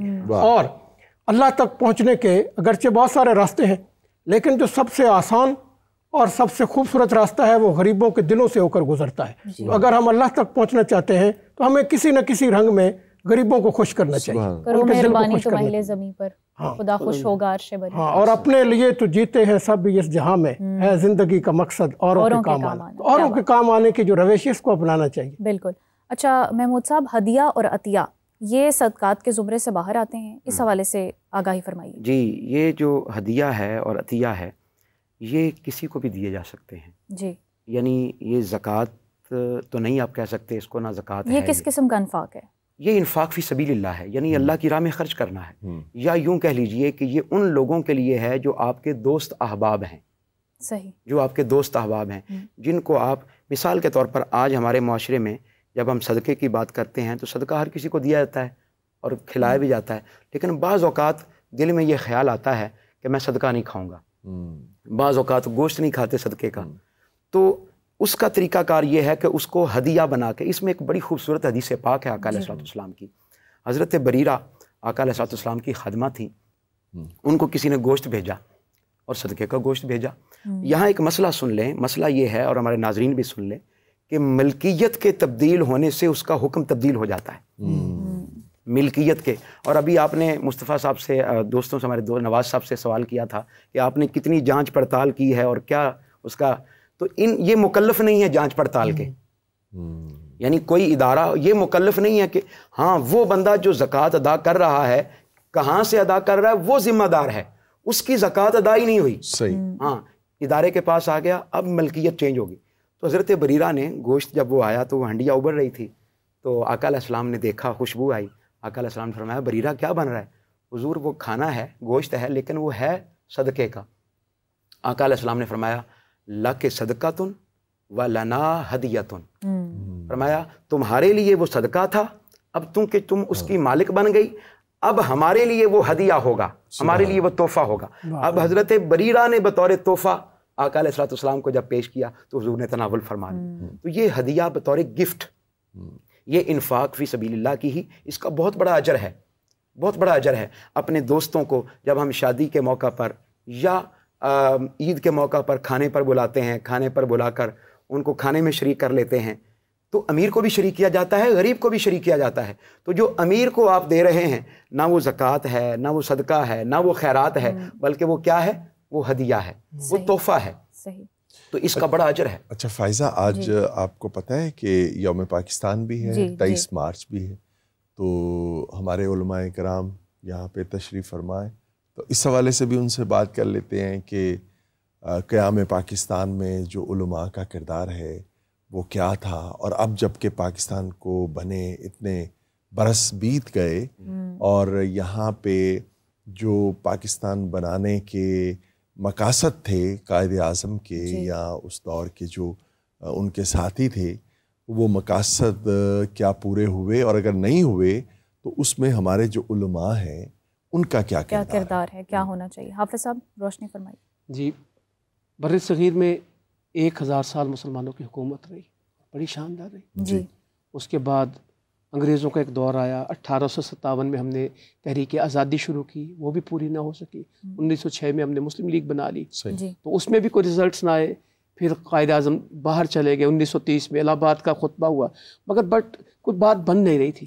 تو 1940 میں ٹھیک 85 سال پہلے 23 مارچ میں اسی شہر لاہور میں پورے بر صغیر کے مسلمان جمع ہوئے اور ایک کانفرنس منعقد کی گئی 3 دن کی، 22، 23، 24، کہ ہم اس میں بیٹھ کے کوئی ڈائلاگ کریں۔ آج بھی مسائل کا حل ڈائلاگ ہے۔ اس وقت بھی پورے بر صغیر کے، شرق کے، غرب کے، بنگال کے اور موجودہ ہندوستان کے، پاکستان کے سب لوگ جمع ہوئے اور ہم نے ایک قرارداد پیش کی پاکستان بنانے کے بعد۔ اور یہاں پہ ایک نعرہ لگا منٹو پارک میں، جسے مینار پاکستان آج کہتے ہیں، پاکستان کا مطلب کیا؟ لا الہ الا اللہ۔ بٹ کے رہے گا ہندوستان، بن کے رہے گا پاکستان، یہاں نعرہ لگا تھا۔ شیر بنگال مولوی فضل حق، یعنی مولوی ان کو کہا جاتا تھا۔ یہ جتنے لوگ تھے دین سے لوگ تھے، حتیٰ کہ ہم قائد اعظم رحمۃ اللہ علیہ کو پڑھتے ہیں، میں سمجھتا ہوں وہ ایک بہت بڑے عالم تھے۔ ان سے کسی نے کہا کہ پاکستان کا دستور کیا ہوگا؟ انہوں نے کہا کہ قرآن مجید کی موجودگی میں ہمیں کسی دستور کی کوئی ضرورت نہیں، ہم تو ایک عملی تجربہ گاہ بنانا چاہتے ہیں، ہم لیبارٹری بنا رہے ہیں جس میں ہم اسلام کو ٹیسٹ کریں گے۔ مغرب کا جو معاشی نظام ہے وہ فیل ہو رہا ہے، ہم اسلام کے سنہری اصولوں کے مطابق پاکستان کی معیشت کو استوار کریں گے۔ تو آج کے دن میں پھر 1940 میں ہم نے ایک قرارداد پیش کی، اور ٹھیک 7 سال سے پہلے 14 اگست 1947 کو اللہ نے ہمیں یہ ملک اسی رمضان میں، اگر آج 22 رمضان ہے تو 27 رمضان کو ہم کیا کہیں گے کہ ہمارا آزادی کا دن ہے۔ اچھا، نواز صاحب کے پاس وقت کچھ کم ہے، انہوں نے نکلنا ہے، تو میں آپ سے جاننا چاہوں گی جو آپ کی فاؤنڈیشن ہے یہ کس طرح سے عطیات کو اکٹھا کرتی ہے؟ صدقہ فطر، زکوٰۃ، جو بھی اس میں شامل ہے، اس کا طریقہ کار کیا ہے؟ اور آپ ہمارے ناظرین سے بھی جو ہے وہ اپنی فاؤنڈیشن کے حوالے سے بات کر سکتے ہیں، جو مخیر حضرات ہمیں دیکھ رہے ہیں وہ بھی اس میں مدد کر سکتے ہیں۔ ایک تو ہمارا آن لائن یوم پاکستان کے حوالے سے کوئی پیغام دینا چاہتے ضرور دیں، وہ بھی ضرور۔ ایک تو ہمارا آن لائن ہے ڈونیشن کا، تو جو لوگ ہمیں وزٹ کرنا چاہتے ہیں ہماری ویب سائٹ کو وزٹ کریں تو ان کو اندازہ ہوگا ہم پوری دنیا میں کیا کام کر رہے ہیں۔ خاص طور پہ غزہ میں ہم نے بہت زیادہ کام کیا ہے، 5 فیلڈ ہاسپٹل قائم کیے، وہاں پہ ایک عریش کے مقام پہ اوپن کچن قائم کر کے وہاں پہ ہر روز فلسطین کے اندر ہم ہر روز کھانا پہنچاتے تھے لوگوں کو۔ اور اس سارے کام کے لیے لوگوں کے ذہن میں سوال پیدا ہوتا ہے کہ وہاں تو کوئی اندر جا نہیں سکتا تھا، تو انہوں نے کیسے فیلڈ ہسپتال قائم کر لیے اور کیسے امداد پہنچائی؟ تو ہم نے جو اردن کی شاہی فیملی ہے ان کا ایک ہاشمی ٹرسٹ ہے، یہ مسجد اقصیٰ کا سارا نظام ہاشمی ٹرسٹ ہی چلاتا ہے۔ ایک تو ہمارا ان کے ساتھ MOU ہے، اور ایک ریڈ کریسنٹ مصر اور ریڈ کریسنٹ غزہ کے ساتھ ہے، ان کے تعاون سے ہم رفا بارڈر کے ذریعے اندر اپنی امداد پہنچاتے تھے۔ تو ایک ہمارا آن لائن سسٹم ہے ڈونیشن کا، اس کو لوگ فالو کر سکتے ہیں۔ لاہور میں مزنگ روڈ پہ انٹرمیڈیٹ بورڈ کے بالکل ساتھ ہمارا ہیڈ آفس ہے، وہاں پہ لوگ تشریف لا سکتے ہیں۔ ریجنل آفس ہیں ہمارے، وہاں پہ ہمارے کوآرڈینیٹر موجود ہیں، وہ وہاں پہ ان کو ڈونیشن دے سکتے ہیں۔ یوم پاکستان کے حوالے سے ایک تو بہت مشہور شعر ہے کہ خدا کرے کہ میری عرض پاک پر اترے فصل گل جسے اندیشہ زوال نہ ہو، احمد ندیم قاسمی صاحب کا۔ تو میں سمجھتا ہوں کہ پاکستان جن مقاصد کے لیے بنایا گیا تھا وہ تو بدقسمتی سے پورے نہیں ہو سکے، اور اتنا طویل عرصہ گزر جانے کے باوجود آج بھی ہمارا ملک جو ہے وہ نازک دور سے ہی گزر رہا ہے، ہر زمانے میں نازک دور سے ہی گزر رہا ہے، ختم ہی نہیں ہوا۔ تو میں سمجھتا ہوں کہ اس میں کسی ایک طبقے کی بجائے پاکستان کے تمام طبقات کی یہ مشترکہ ذمہ داری ہے کہ وہ وطن عزیز پاکستان کو مستحکم کرنے کے لیے، اس کو خوشحال اور خوددار اور خود مختار بنانے کے لیے مشترکہ کوششیں کریں، تاکہ وہ لوگ جنہوں نے پاکستان کے قیام کے لیے قربانیاں دی تھیں وہ رنگ لائیں اور ان کی قربانیوں کا صلہ مل سکے۔ تو اہم بات یہ ہے کہ پاکستان کو فلاحی اسٹیٹ بنانے کی ضرورت ہے، اس پہ سارا فوکس ہونا چاہیے کہ اس کو ہم ایک ویلفیئر اسٹیٹ بنائیں، اور ریاست اگر اپنی ذمہ داریاں پوری کرنا شروع کر دے تو میں سمجھتا ہوں یہ جو غربت ہے یہ ختم ہو جائے گی، ہونی بھی چاہیے۔ اور اگر یہ VIP کلچر ختم ہو جائے، حکومتی سطح پہ جو بہت زیادہ ایک عیاشی کا نظام ہے وہ ختم ہو جائے تو کافی حد تک پیسے بچ سکتے ہیں جو غریبوں پہ خرچ ہو سکتے ہیں، اور اس سے غریبوں کی زندگی میں ایک بہت ان کو ریلیف ملے گا۔ جی نواز کھرل صاحب بہت شکریہ آپ کا۔ جو مخیر حضرات ہمیں دیکھ رہے ہیں، میں چاہوں گی کہ المصطفیٰ ویلفیئر ٹرسٹ جو ہے، آپ اپنے صدقات، عطیات، خیرات جو بھی آپ دینا چاہیں وہ ان کو دے سکتے ہیں۔ اچھا علامہ صاحب، پاکستان کی بنیاد مذہب کے نام سے ہوئی، دو قومی نظریے کو لے کر آج ہم کہاں تک کامیاب ہوئے ہیں؟ کیا آج کی جو ریاست پاکستان ہے وہ فلاحی ریاست، وہ اسلامی ریاست کہلانے کے لائق ہے؟ اللہ اکبر. جب قائد اعظم محمد شامل کر لیں، یہ اسلامی جمہوریہ ہے پاکستان ہے، تو جمہوریت کو بھی ساتھ شامل کر لیں. جی انشاءاللہ. قائد اعظم محمد علی جناح رحمۃ اللہ علیہ، اللہ ان کے درجات بلند فرمائے. اور بڑا پیارا جملہ کا علامہ صاحب نے، اپنے اس وقت کے بہت بڑے عالم تھے. عالم ہی ہو تو دیکھیں، جو اتنی بڑی شخصیت ہے کہ آپ کو دو حصوں میں تقسیم کر کے ایک الگ عزت دلوا رہی ہیں، تو وہ چھوٹی شخصیت نہیں ہے. میں اس کی بیس پہ جاؤں گا. قائد اعظم محمد علی جناح نے مسلمانوں کو ہندوؤں سے الگ کیوں کروایا؟ تاکہ مسلمانوں کی اپنی سیلف رسپیکٹ ہو، ان کی اپنی عزت ہو، ان کا اپنا مقام ہو، ان کے اپنے معاملات ہوں، یعنی یہ خود مختاری سے اپنے تمام معاملات کو انجام دے سکے اور اپنی زندگی گزار سکیں. لیکن افسوس کے ساتھ، وہی جو آپ نے سوال میں بات کی، افسوس کے ساتھ کہنا پڑ رہا ہے، لیکن آج بھی ہم خود مختار نہیں بن سکے، آج بھی ہم اپنی سیلف رسپیکٹ نہیں بنا سکے. یعنی اتنی ایٹمی ٹیکنالوجی ہونے کے باوجود، دو قوموں سے نکل کر ہم تو کئی قومیں بن گئے. جی وہ اس پہ میں آتا ہوں. یعنی کہ اپنی ٹیکنالوجی، اپنے سورسز، اپنے ذرائع، اپنے اسباب، اپنے پاس اتنی فیسلٹیز ہونے کے باوجود بھی ابھی تک ہم اپنے آپ کو خود مختار نہیں بنا سکے. ہم تو اتنی بھی پاور نہیں رکھتے کہ چلیں اپنے مسائل کا منہ اسرائیل کی طرف کر دیں، یہ تک نہیں کر سکے. یعنی کہ غلام فقط قید وہ نہیں ہوتا جس کو پنجرے میں قید کیا جائے. سب سے بڑا غلام پتہ غلام کسے کہتے ہیں؟ جو بدنی اعتبار سے جس کو قید کر دیا جائے، وہ غلام نہیں ہوتا. غلام ہوتا ہے جس کی سوچ کو غلام کر دیا جائے. وہ ہے نا، کسی ہاتھی کو ایک لمبے عرصے تک زنجیر سے جکڑا گیا تو بعد میں اسے زنجیر سے نکال بھی دیا تو پھر بھی وہ ایسے کا ویسا کھڑا تھا. کیوں؟ اس کی سوچ میں یہ تھا کہ میں نے یہاں سے ہلنا نہیں ہے. کاش ہم اس سے نکل آتے. جب خدا نے اتنی عزتیں دی تھیں، قائد اعظم محمد علی جناح کے توسط سے اتنا کچھ ملا، اگر اس وقت سے ترقی کی راہ پہ گامزن ہوتے اور یہ غلامی والی سوچ چھوڑ دیتے، اور جو قرآن اور حدیث اس کے منشور کے مطابق، یعنی وہ تو کلمہ توحید جس کی بنا پر اس پاکستان کی بنیاد رکھی گئی تھی، اگر اس میں کیا تھا؟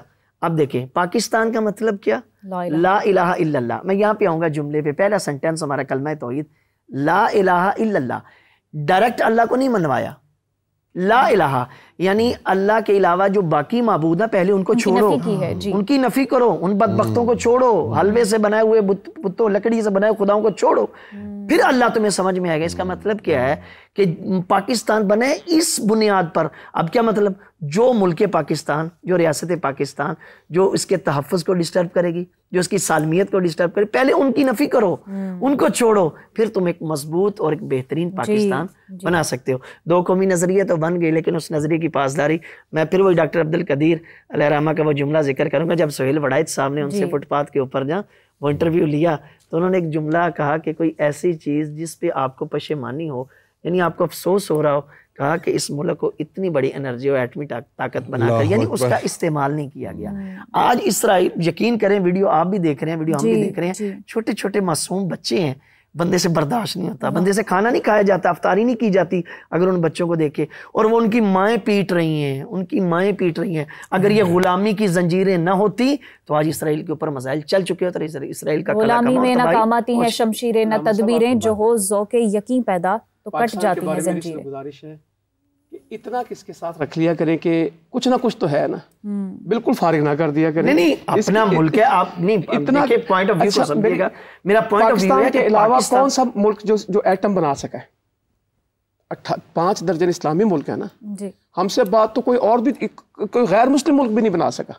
ایسے دنیا کے حالات آئے. آج بھی جان ہماری ضرورت ایٹم بم نہیں ہے، ہماری ضرورت روٹی ہے. اگر ہم روٹی نہیں دے رہے اور ایٹم بم بنانے پہ چھلانگے لگا رہے ہیں، بدر میں رمضان میں بدر ہوئی تھی، روٹی مانگی تھی یا دفاع مانگا تھا؟ جب مدینے کا دفاع آیا تھا ہم تو یہی چاہتے ہیں کہ جس کو بنایا گیا اس کا استعمال بھی کیا جائے. سب کے پاس ہے نا ایٹم بم، سب کے پاس ہے میزائل. پاکستان کے علاوہ کون کھڑا ہوا ہے؟ ابھی آپ کہہ رہے ہیں کہ ہم پاکستان کے علاوہ ایران کھڑا ہوا ہے، پاکستان کے علاوہ حزب اللہ کھڑا ہوا ہے، پاکستان کے علاوہ کہہ سکتے نہیں ایران کھڑا ہوا ہے، پاکستان کے علاوہ یمن جو ایٹمی ٹیکنالوجی نہیں رکھتا ہم نے کی ہے، آج بھی کر رہے ہیں. آپ کہہ رہے ہیں کہ ہمارے کچن ہے، ہمارے مسلم میڈیکل مشن کے لوگ وہاں پہ کام کر رہے ہیں. پاکستان میں حماس کے لوگ آ کے یہاں پہ لوگوں سے ملاقاتیں کر رہے ہیں. آپ کے پروگرام میں لا کے بٹھا دیتا ہوں. پاکستان کھڑا ہے، ہم نے استعماری قوتوں سے جنگیں لڑی ہیں، ہم نے جیتی ہیں، ہم سپر پاورز کے سامنے آئے ہیں. ایسی کوئی بات نہیں ہے. آج ہمیں اگر دہشت گردی کا سامنا ہے تو کس وجہ سے؟ سپر پاورز کے سامنے حافظ صاحب کشکول کے ساتھ آئے ہیں؟ نہیں، ایسے نہیں ہے. ہم میدان میں آئے ہیں، کشکول بالکل ان حکمرانوں کے مسائل ہیں، اس سب کے باوجود چند لوگوں کی میں بات کہوں گا تو بات دور چلی جائے، ملک کے اندر کتنی ظلم و بربریت ہو رہی ہے۔ رمضان کا جو آپ کو یہاں پہ منظر دکھے گا دنیا کے کم ملکوں میں دکھے گا۔ آج بھی صدقہ خیرات کرنے والی قوم، اس سے بہتر کوئی نہیں، دعوت کے موقع یہاں موجود ہیں، امت مسلمہ ہم اس پہلو پہ بات نہیں کر رہے، صدقہ خیرات کرتے ہیں ماشاءاللہ، ساری خیر موجود ہے، ہاں نیگیٹو چیزیں ہیں، ہم اس کی اصلاح کریں۔ اگر ہم ہر اپنے ملک کی ہر وقت نیگیٹیوٹی بیان کرتے رہیں گے، ہمارے بچوں میں فرسٹریشن پیدا ہو رہی ہے، ہمارے بچے انتشار کا شکار، ہمارے اپنے بچے سے بدزن ہو رہے ہیں ملک سے ہماری گفتگو کی وجہ سے۔ جی میں کہنا چاہوں گا کہ کسی بھی ملک اور کسی بھی قوم کی ترقی کے لیے 3 چیزیں بڑی ضروری ہوتی ہیں۔ پہلی چیز ہوتی ہے کوئی خواب دیکھنے والا ہو۔ اس ملک کے لیے خواب دیکھا ہمارے قائدین نے، ہمارے علماء نے، ہمارے بڑوں نے۔ قائد اعظم محمد علی جناح نے اس خواب کی تعبیر اس وطن کی صورت میں ہمیں عطا کی، لیکن جو بات قبلہ علامہ صاحب نے فرمائی، جو نواز صاحب نے فرمائی، بنیادی بات یہ ہے کہ ہم تکمیل کی طرف نہیں پہنچ سکے۔ ہم چل رہے ہیں، گرتی بھی ہیں قوم میں، نہج پہ نہیں پہنچے، اوپر بھی آتے ہیں، نیچے بھی آتے ہیں، بہت سارے معاملات ہوتے ہیں، لیکن ہم تکمیل کی طرف، ہمیں آج تک کوئی ایسی قیادت میسر نہیں آئی۔ یہ صحیح بات۔ قائد اعظم محمد علی جناح کے بعد علامہ اقبال علیہ الرحمہ نے تو دیکھا نہیں وطن کو۔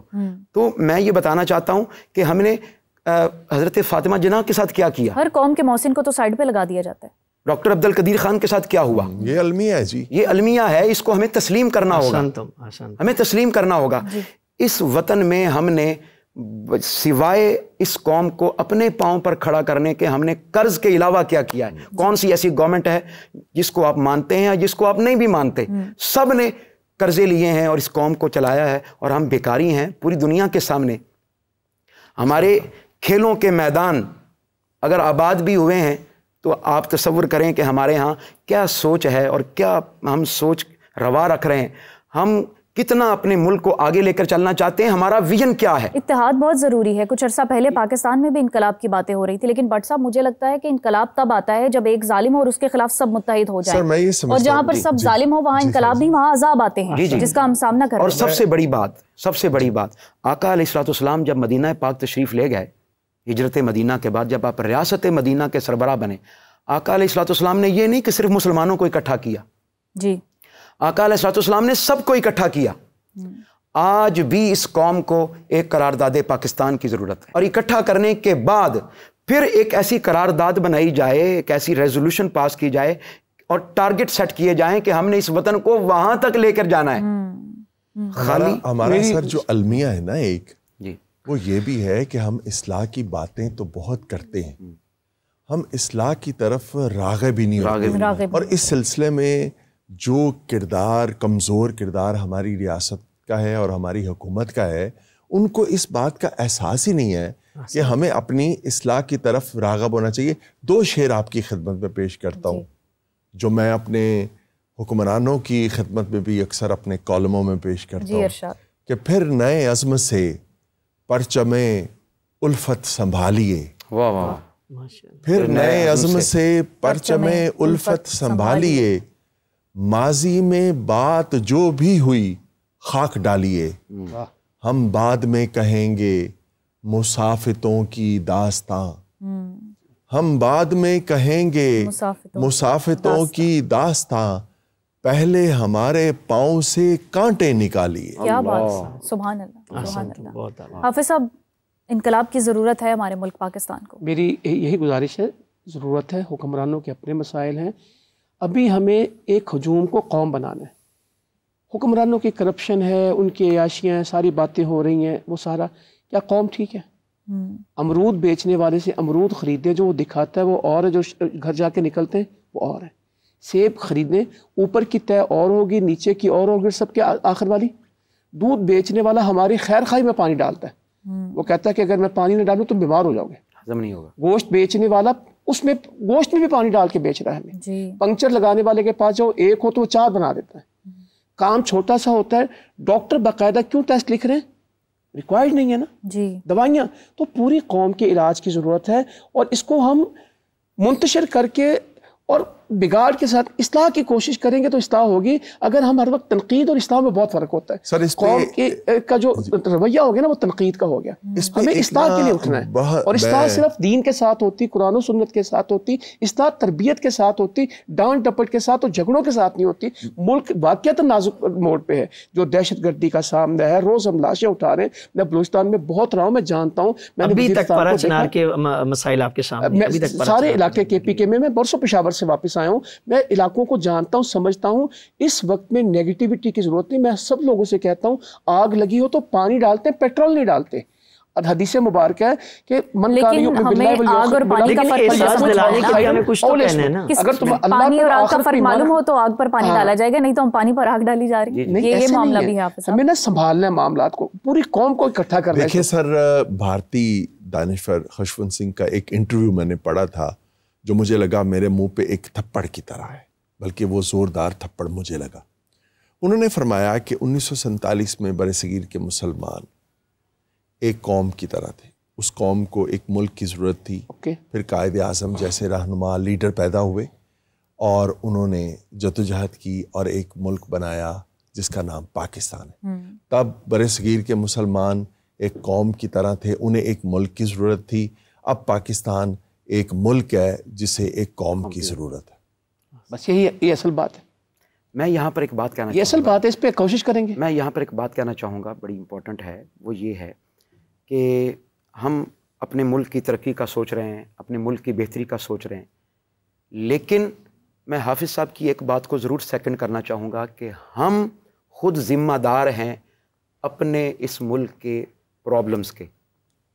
اور یہ قرآن مجید کا اصول ہے, ان اللہ لا یغیر ما بقوم حتی یغیروا ما بانفسہم. ہم اپنے حالات خود ہی تبدیل نہیں کرنا چاہتے. صحیح. ہم اپنی سوچوں اور فکروں کے زاویوں کو خود درست نہیں کرنا چاہتے. From top to bottom, from top to bottom ہر بندہ کرپشن میں ملوث ہے. ہماری سڑک سے گنے والا ٹرالر گزرتا ہے اور ایک عام شخص یہ جانے بغیر کہ میں وہاں سے ایک گنا کھینچ رہا ہوں اور کھینچ کے اس کو میں کھا رہا ہوں, یہ حلال کھا رہا ہوں کہ حرام کھا رہا ہوں, یہ چوری میرے لیے جائز بھی ہے یا نہیں, آپ تصور کریں. یعنی ایک عام شخص, میں کامن مین کی بات کر رہا ہوں. جس طرح آپ نے مثالیں دی, گوالے کی مثالیں دی, آپ نے گوشت کی مثال دی, یہ سارے ہماری کامن جو سوچ ہے معاشرے میں وہ ٹھیک نہیں ہے. اگر ہم نے خود اپنے آپ پر, اپنے اعمال پر, اپنے ایکشنز پر غور کر لیا, ہم نے اچھے لیڈرز منتخب کر لیے, اچھے حکمران منتخب کر لیے, ہم نے اچھی قیادت منتخب کر لی, اور اللہ پاک اچھی قیادت صرف انہیں دیتا ہے جو اس کے بارے میں سوچتے ہیں. اگر میں ووٹ اپنی نالی کے پکے کروانے پر اور سڑک کو پختہ کروانے پر اور بچے کو نوکری دینے پر ووٹ دے رہا ہوں تو مجھے اچھے کی تھانے کچہری پر تو مجھے پھر اچھی امید نہیں رکھنی چاہیے. اب تو آپ کا ووٹ میٹر ہی نہیں کرتا, یہ ایک الگ موضوع ہے. اچھا بٹ صاحب, ہم اپنے لاسٹ سیگمنٹ کی طرف بڑھتے ہیں. ہمیں جوائن کیا ہے زینب وحید جو کہ ممبر نیشنل یوتھ کاؤنسل ہیں. آپ کلائمیٹ ایکٹیوسٹ اور UNICEF youth force site fellowship winner بھی ہیں, جو کہ واقعی پاکستان کے لیے ایک بہت بڑا اعزاز ہے. اور زینب کو پاکستان میں اقوام متحدہ اور حکومت پاکستان نے مشترکہ طور پر کلائمیٹ ہیرو کا جو ہے وہ اعزاز دیا ہے. تو زینب, سب سے پہلے تو السلام علیکم اینڈ ویلکم ٹو شو. کیسی ہیں آپ اور کیسا گزرا ہے آپ کا رمضان؟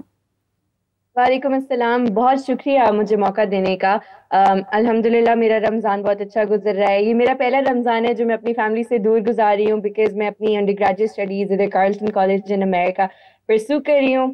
تو ٹائم زونز بھی مختلف ہیں, اپنے اون پہ سحری اور افطار مینیج کرنا, تراویح مینیج کرنا ذرا سا چیلنج تھا ان دا بگننگ, لیکن اب الحمدللہ مجھے عادت ہو گئی ہے.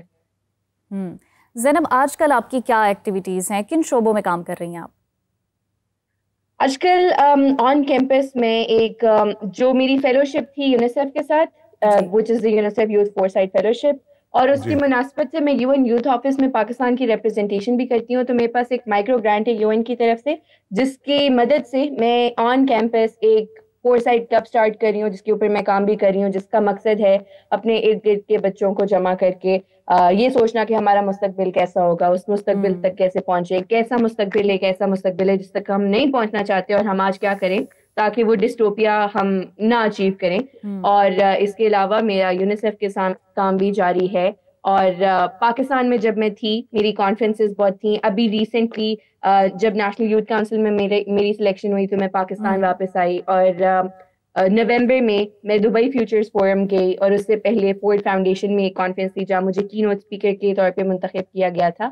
تو یہ میری ایکٹیویٹیز ہیں, آن گراؤنڈ بھی کام چل رہا ہے, کانفرنسز میں پاکستان کی نمائندگی کر رہی ہوں. اچھا, اقوام متحدہ UN کی طرف سے اور پاکستان کی طرف سے, دونوں کی طرف سے آپ کو کلائمیٹ ہیرو کا جو ہے وہ اعزاز دیا گیا ہے, ذرا اس کی کہانی کیا ہے ہمیں بھی بتائیں. میرا پاکستان میں آن دا گراس روٹس کام ہے مدارس کی بچیوں کے ساتھ بیٹھ کے کلائمیٹ ایجوکیشن کے بارے میں بات کرنا, انہیں بتانا کلائمیٹ چینج کا ان پہ کیا امپیکٹ ہوگا اور ان کی کمیونٹیز پہ کیا امپیکٹ ہوگا.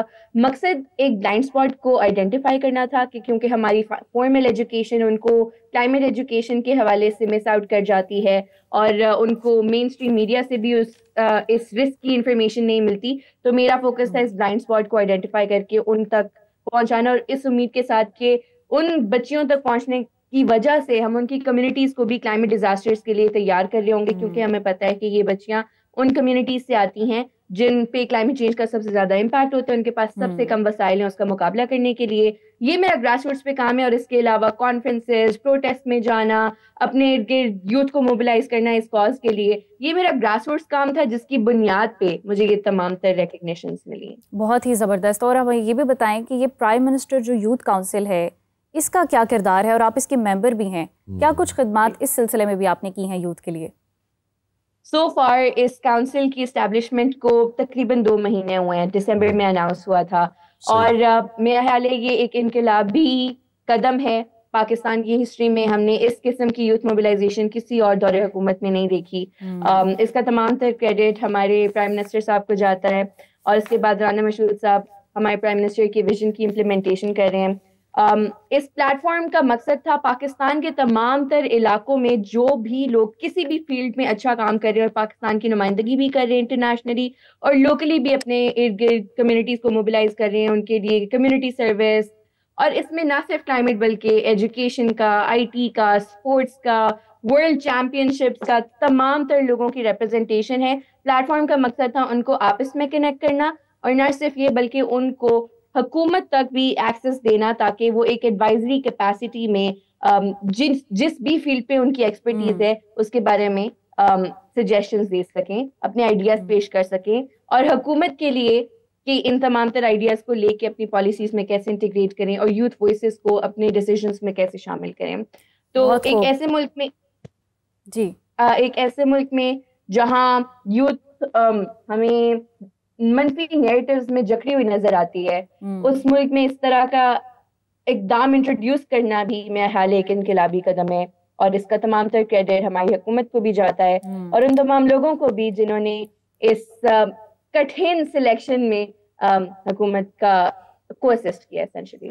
اچھا زینب, زینب آج آپ جانتی ہیں یوم پاکستان ہے, 23 مارچ ہے, تو اس حوالے سے آپ یوتھ کے لیے کوئی پیغام دینا چاہیں؟ میں کیونکہ میں ایک جرنلسٹ بھی ہوں, میں لکھتی بھی ہوں, میں دیکھتی ہوں اپنے ارد گرد مجھے یوتھ بہت سارے, جیسے میں نے ابھی کہا, منفی نیریٹیوز میں جکڑی ہوئی نظر آتی ہے. بہت سارے پولرائزنگ فیکٹرز ہیں جو اس کو ڈیوائڈ کر رہے ہیں, اور ہمارا مقصد ترقی کی طرف بڑھنا ہونا چاہیے. ہمارا مقصد ہونا چاہیے ہم اپنے لیے بھی کام کریں, اس ملک کے لیے بھی کام کریں, لیکن بہت سارے ایسے فیکٹرز ہیں جس کی وجہ سے میں اپنے ارد گرد کے نوجوانوں کو اس منزل تک کام کرتا ہوا نہیں دیکھ رہی. تو ایسے مواقع پہ ہمیں اپنے لیڈرز کی بات کو یاد کرنا چاہیے, اور یہاں پہ مجھے اقبال کے اشعار ہمیشہ اور لازمی یاد آتے ہیں. انہوں نے فرمایا, کبھی یہ نوجوان مسلم تدبر بھی کیا تو نے, وہ کیا گردوں تھا تو جس کا ہے ایک ٹوٹا ہوا تارا, تجھے اس قوم نے پالا ہے آغوش محبت میں, کچل ڈالا تھا جس نے پاؤں میں تاج سرے دارا, تجھے آباد سے اپنے کوئی نسبت ہو نہیں سکتی, کہ تو گفتار وہ کردار, تو ثابت وہ سیارہ, گما دی ہم نے جو اسلاف سے میراث پائی تھی, سریا سے زمین پر آسمان ہے ہم کو دے. بہت خوب زینب, بہت شکریہ, بہت اچھا لگا آپ سے بات چیت کر کے, اور بہت ساری آپ کی خدمات ہے. میں چاہتی تھی کہ آپ کے ساتھ اور بھی گفتگو ہو, اور یوتھ کے لیے جو ہے وہ یہ بہت ہی انسپائرنگ سٹوری ہے زینب وحید کی. انشاءاللہ پھر آپ سے کبھی بات چیت کریں گے. بہت شکریہ زینب. اور بٹ صاحب, ہمیں اسٹوڈیو میں جو ہے وہ ایک بہت ہی ٹیلنٹڈ اور کریٹو مصور نے بھی جوائن کیا ہے. ان کے جو فن پارے ہیں ان کی خاص بات یہ ہے کہ نہ تو اس میں جو ہے وہ رنگوں کا استعمال ہوتا ہے، نہ ہی پینٹ برشز کا استعمال ہوتا ہے، بلکہ اپنی نوعیت کا ایک بہت منفرد فن جو ہے انہوں نے انٹروڈیوس کرایا ہے کہ جو کیلیں ہوتی ہیں انہیں ٹھوک کر یہ خاکے بناتے ہیں. ہمارے ساتھ موجود ہے احمد علی صادق صاحب. سب سے پہلے تو بہت شکریہ آپ کا. کیسے ہیں اور رمضان کیسا گزرا ہے آپ کا؟ جی الحمدللہ بہت اچھا رمضان گزرا ہے اور میں بھی ٹھیک ہوں. آپ کیسے ہیں سب؟ جی الحمدللہ بالکل ٹھیک. یہ جو آپ کا ٹیلنٹ ہے، یہ خاص قسم کی مصوری میں اس کو کہوں گی، میں نے تو اس سے پہلے ایسا کچھ دیکھا بھی نہیں. یہ آپ کو آئیڈیا کہاں سے آیا؟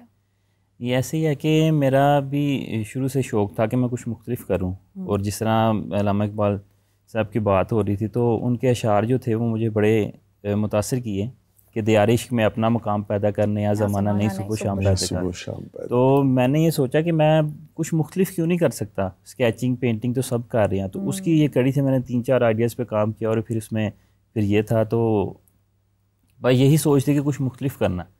تو آپ کسی سے انسپائر ہوئے یا یہ آئیڈیا آپ نے خود سے جنریٹ کیا؟ یہ میرا اپنا ہی آئیڈیا الحمدللہ، اور میں پہلا آرٹسٹ ہوں جس نے یہ انٹروڈیوس کروایا، اور میرے ہزاروں کے تعداد میں نے وہ پورٹریٹس بنائے ہیں، نیشنل بھی انٹرنیشنل ارطغرل کے شخصیات کے یا کن اہم جگہوں کے، کوئی بھی جو آپ نے فن پارے بنائے؟ سیاسی سماجی شخصیات جو ہیں ان کے میں نے بنائے ہیں، اور پھر جو ارطغرل کے کریکٹرز ہیں جو مین ان کے میں نے بنایا، وہ آ کے انہوں نے میرے سے ریسیو کیے. پھر اس طرح نیشنل ڈیز پہ میں بناتا رہتا ہوں.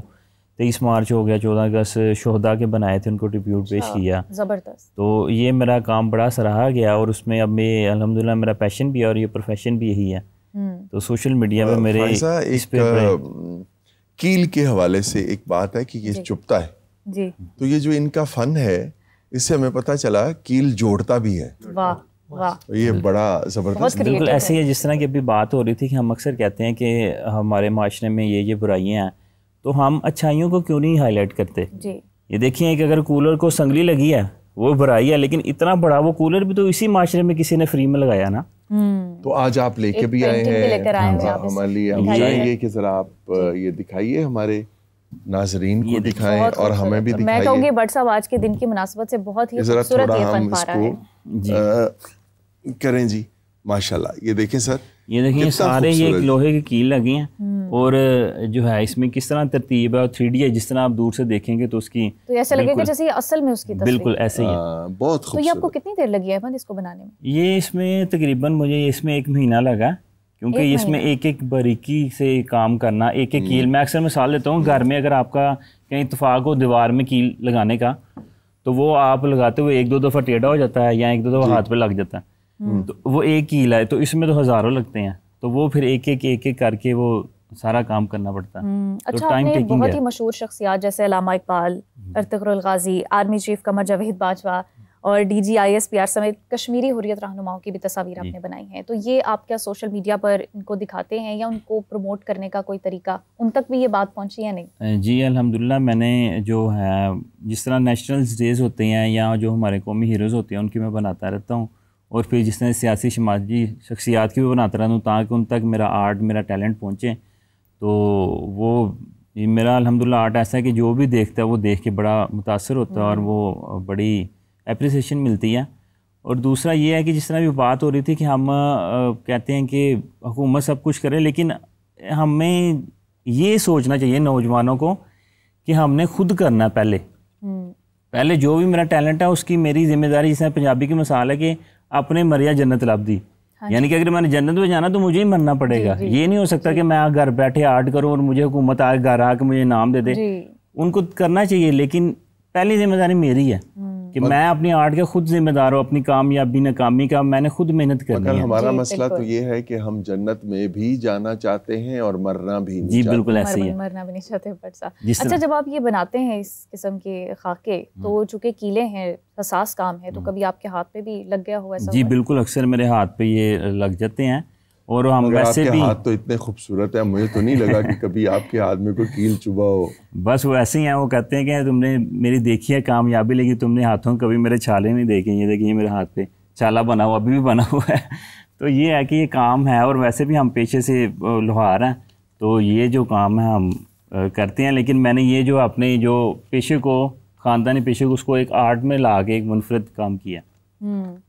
اچھا تو احمد جب آپ نے کیلیں خریدی ہوں گی بہت زیادہ تعداد میں تو دکاندار نے یہ نہیں پوچھا کہ کوئی آپ بم بنانے لگے ہیں یا آپ سڑکوں پہ پھینکنے لگے ہیں جو کہ آپ ہمارے ہاں شرارت کے طور پہ کہ تاکہ لوگوں کے ٹائر پنکچر ہو؟ ایسے ہی ہے. میں جب لینے جاتا تھا تو شروع میں تو اس نے کہا شاید کوئی کام کر رہا تو وہ اس کو پھر کیوریوسٹی ہوئی کہ یہ کیا کرتا ہے کام. پھر میں نے اس کو بتایا, پھر سوشل میڈیا پہ بھی اس نے میری ویڈیوز وائرل ہوتی ہے دیکھتی ہیں تو وہ بڑا متاثر ہوتے ہیں, بڑا خوش ہوتے ہیں اور ڈسکاؤنٹ بھی مل جاتا ہے. آپ نے کبھی کسی فنکار کی بھی بنائی؟ جی بالکل, میں نے پچھلے دنوں عمران اشرف کی بنائی تھی تو اس کا وہ میری بڑی وائرل ہوئی تھی سوشل میڈیا پہ, تقریباً 2-3 کروڑ ویوز آئے تھے اس پہ. اور اس کے علاوہ اب جو ہیں ہمارے آرٹسٹ اس طرح ارطغرل کے تھے ان کی بھی بنائی تھی, ان پہ بھی ملینز آف ویوز آئے تھے. تو اس طرح میں بناتا تھا. ایک فن پارے کی قیمت کا تعین کیسے آپ کرتے ہیں, کتنی قیمت ہوتی ہے اس کی؟ جو ہے نا 20,000 سے کم از کم سٹارٹ ہوتی ہے, سائز کے پہ ڈیپینڈ کرتا ہے. پھر سائز جس طرح بڑا ہوتا جاتا ہے اس طرح ہی وہ ہوتا جاتا ہے. ابھی پچھلے دنوں جو زرداری فیملی کی ہے ان کی کسی نے بنوائی تھی, وہ تقریباً 4-5 فٹ کی نا بنوا کے انہوں نے پھر ان کو گفٹ کی تھی.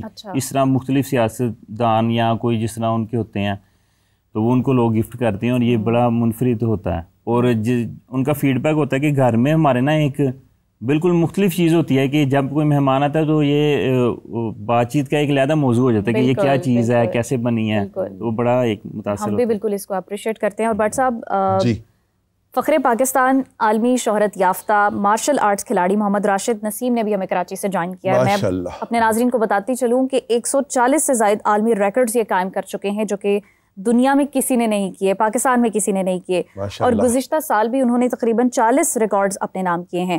تو راشد صاحب اگر آپ ہمیں سن پا رہے تو کیسے ہیں آپ, کیسا گزرا ہے آپ کا بھی رمضان؟ جی میں بالکل ٹھیک ٹھاک ہوں اور رمضان بہت اچھا گزر رہا ہے اور پوری قوم کو جو ہے میری طرف سے جو ہے وہ 23 مارچ جو ہے وہ بہت بہت مبارک ہو. بہت شکریہ.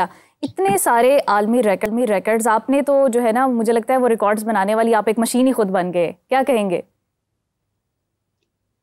دیکھیں جی, پہلے جب میں نے اسٹارٹ کیا تھا ریکارڈز بنانا تو اس وقت مجھے خود بھی اتنا نہیں پتا تھا کہ میں اتنے زیادہ عالمی ریکارڈ بنا پاؤں گا, لیکن وقتاً فوقتاً جو ہے وہ ٹیلنٹ جو ہے وہ مزید میرا نکھرتا گیا. تو اب میری کوشش یہی تھی کہ پوری دنیا میں اگر اب میں نے مارشل آرٹ کے اندر ریکارڈز بنانا شروع کیے ہیں تو میں پوری دنیا میں وہ واحد شخص بن جاؤں جس کے بعد پوری دنیا میں سب سے زیادہ جو ہے وہ مارشل آرٹ کیٹیگری میں عالمی ریکارڈ ہوں. تو الحمدللہ میں ایسا کرنے میں ابھی تک جو ہے وہ کامیاب ہو چکا ہوں, اور پوری دنیا میں سب سے زیادہ جو ہے وہ مارشل آرٹ کیٹیگری کے اندر جو ہے اس وقت سب سے زیادہ جو گینیس ورلڈ ریکارڈ ہے وہ اس وقت میرے پاس ہے. اخروٹ بھی توڑ لیتے ہیں آپ, بوتلیں بھی کھول لیتے ہیں, پھر وزن کے ساتھ کک بھی لگا لیتے ہیں. تو یہ کتنے ایسے آپ کے مقابلے بھارتی حریفوں سے ہوئے ہیں اور انہیں چت کیا آپ نے؟ دیکھیں جی تقریباً 40 سے زیادہ جو ہے وہ میں نے عالمی ریکارڈ جو ہے وہ بنائے.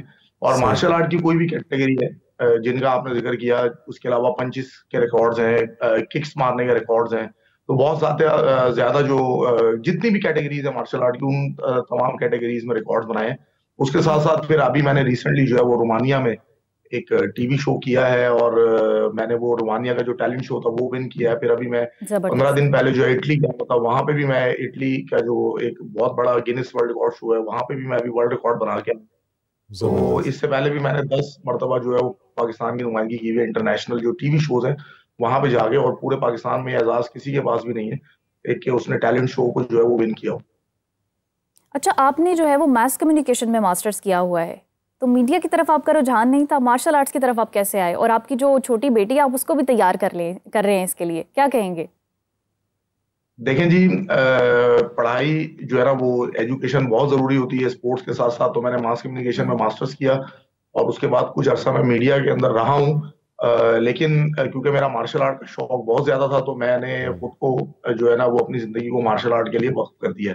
اسی طرح میری بیٹی ہے جس کا بھی آپ نے ذکر کیا ہے, میری بیٹی جو ہے وہ گینیس ورلڈ ریکارڈ ہولڈر ہے, میرا بیٹا گینیس ورلڈ ریکارڈ ہولڈر ہے, میرے father Guinness world record holder ہے, میری wife Guinness world record holder ہے.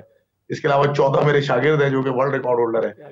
تو میری کوشش ہے کہ مارشل آرٹ کی جتنی خدمت کی جا سکے, مارشل آرٹ کو جتنا پروان چڑھایا جا سکے اس ملک کے اندر. دنیا میں آپ کی دھوم ہے راشد صاحب, اٹلی, جرمنی, کوریا, چین اور سنگاپور کے ٹی وی شوز میں انہوں نے پاکستان کو ریپرزینٹ کیا. اور انٹرسٹنگلی امریکن گاٹ ٹیلنٹ اور جو برٹش گاٹ ٹیلنٹ ہے ان کے پرفارمنس کو بھی جو ہے وہ انہوں نے شکست دی ہے, ڈیفیٹ کیا ہے. تو کیسا لگتا ہے جب آپ کو انٹرنیشنل لیول پر سراہا جاتا ہے اور آپ پاکستان کی نمائندگی کرتے ہیں؟ دیکھیں جی یہ تو ایک ایسی فیلنگز ہے جو ناقابل بیان ہوتی ہے, اور جب میں ان شوز کے اندر جا کے پرفارم کر رہا ہوتا ہوں میرے خیال کی جو ہے وہ لائن کٹ گئی ہے. بہت پاکستان میں فائزہ ٹیلنٹ کی کوئی کمی نہیں ہے ہر شعبے میں. اصل مسئلہ یہ ہے کہ ہم لوگ ٹیلنٹ کی قدر نہیں کرتے, جس کی وجہ سے ٹیلنٹ جو ہے وہ پنپتا نہیں ہے, پروان نہیں چڑھتا ہے, اس کی پرورش نہیں ہوتی ہے. جی راشد صاحب, اگر آپ ہمیں سن پا رہے ہیں تو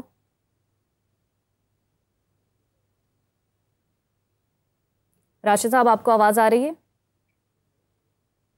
جی جی آ رہی ہے. جی گفتگو کا سلسلہ آگے بڑھاتے ہیں.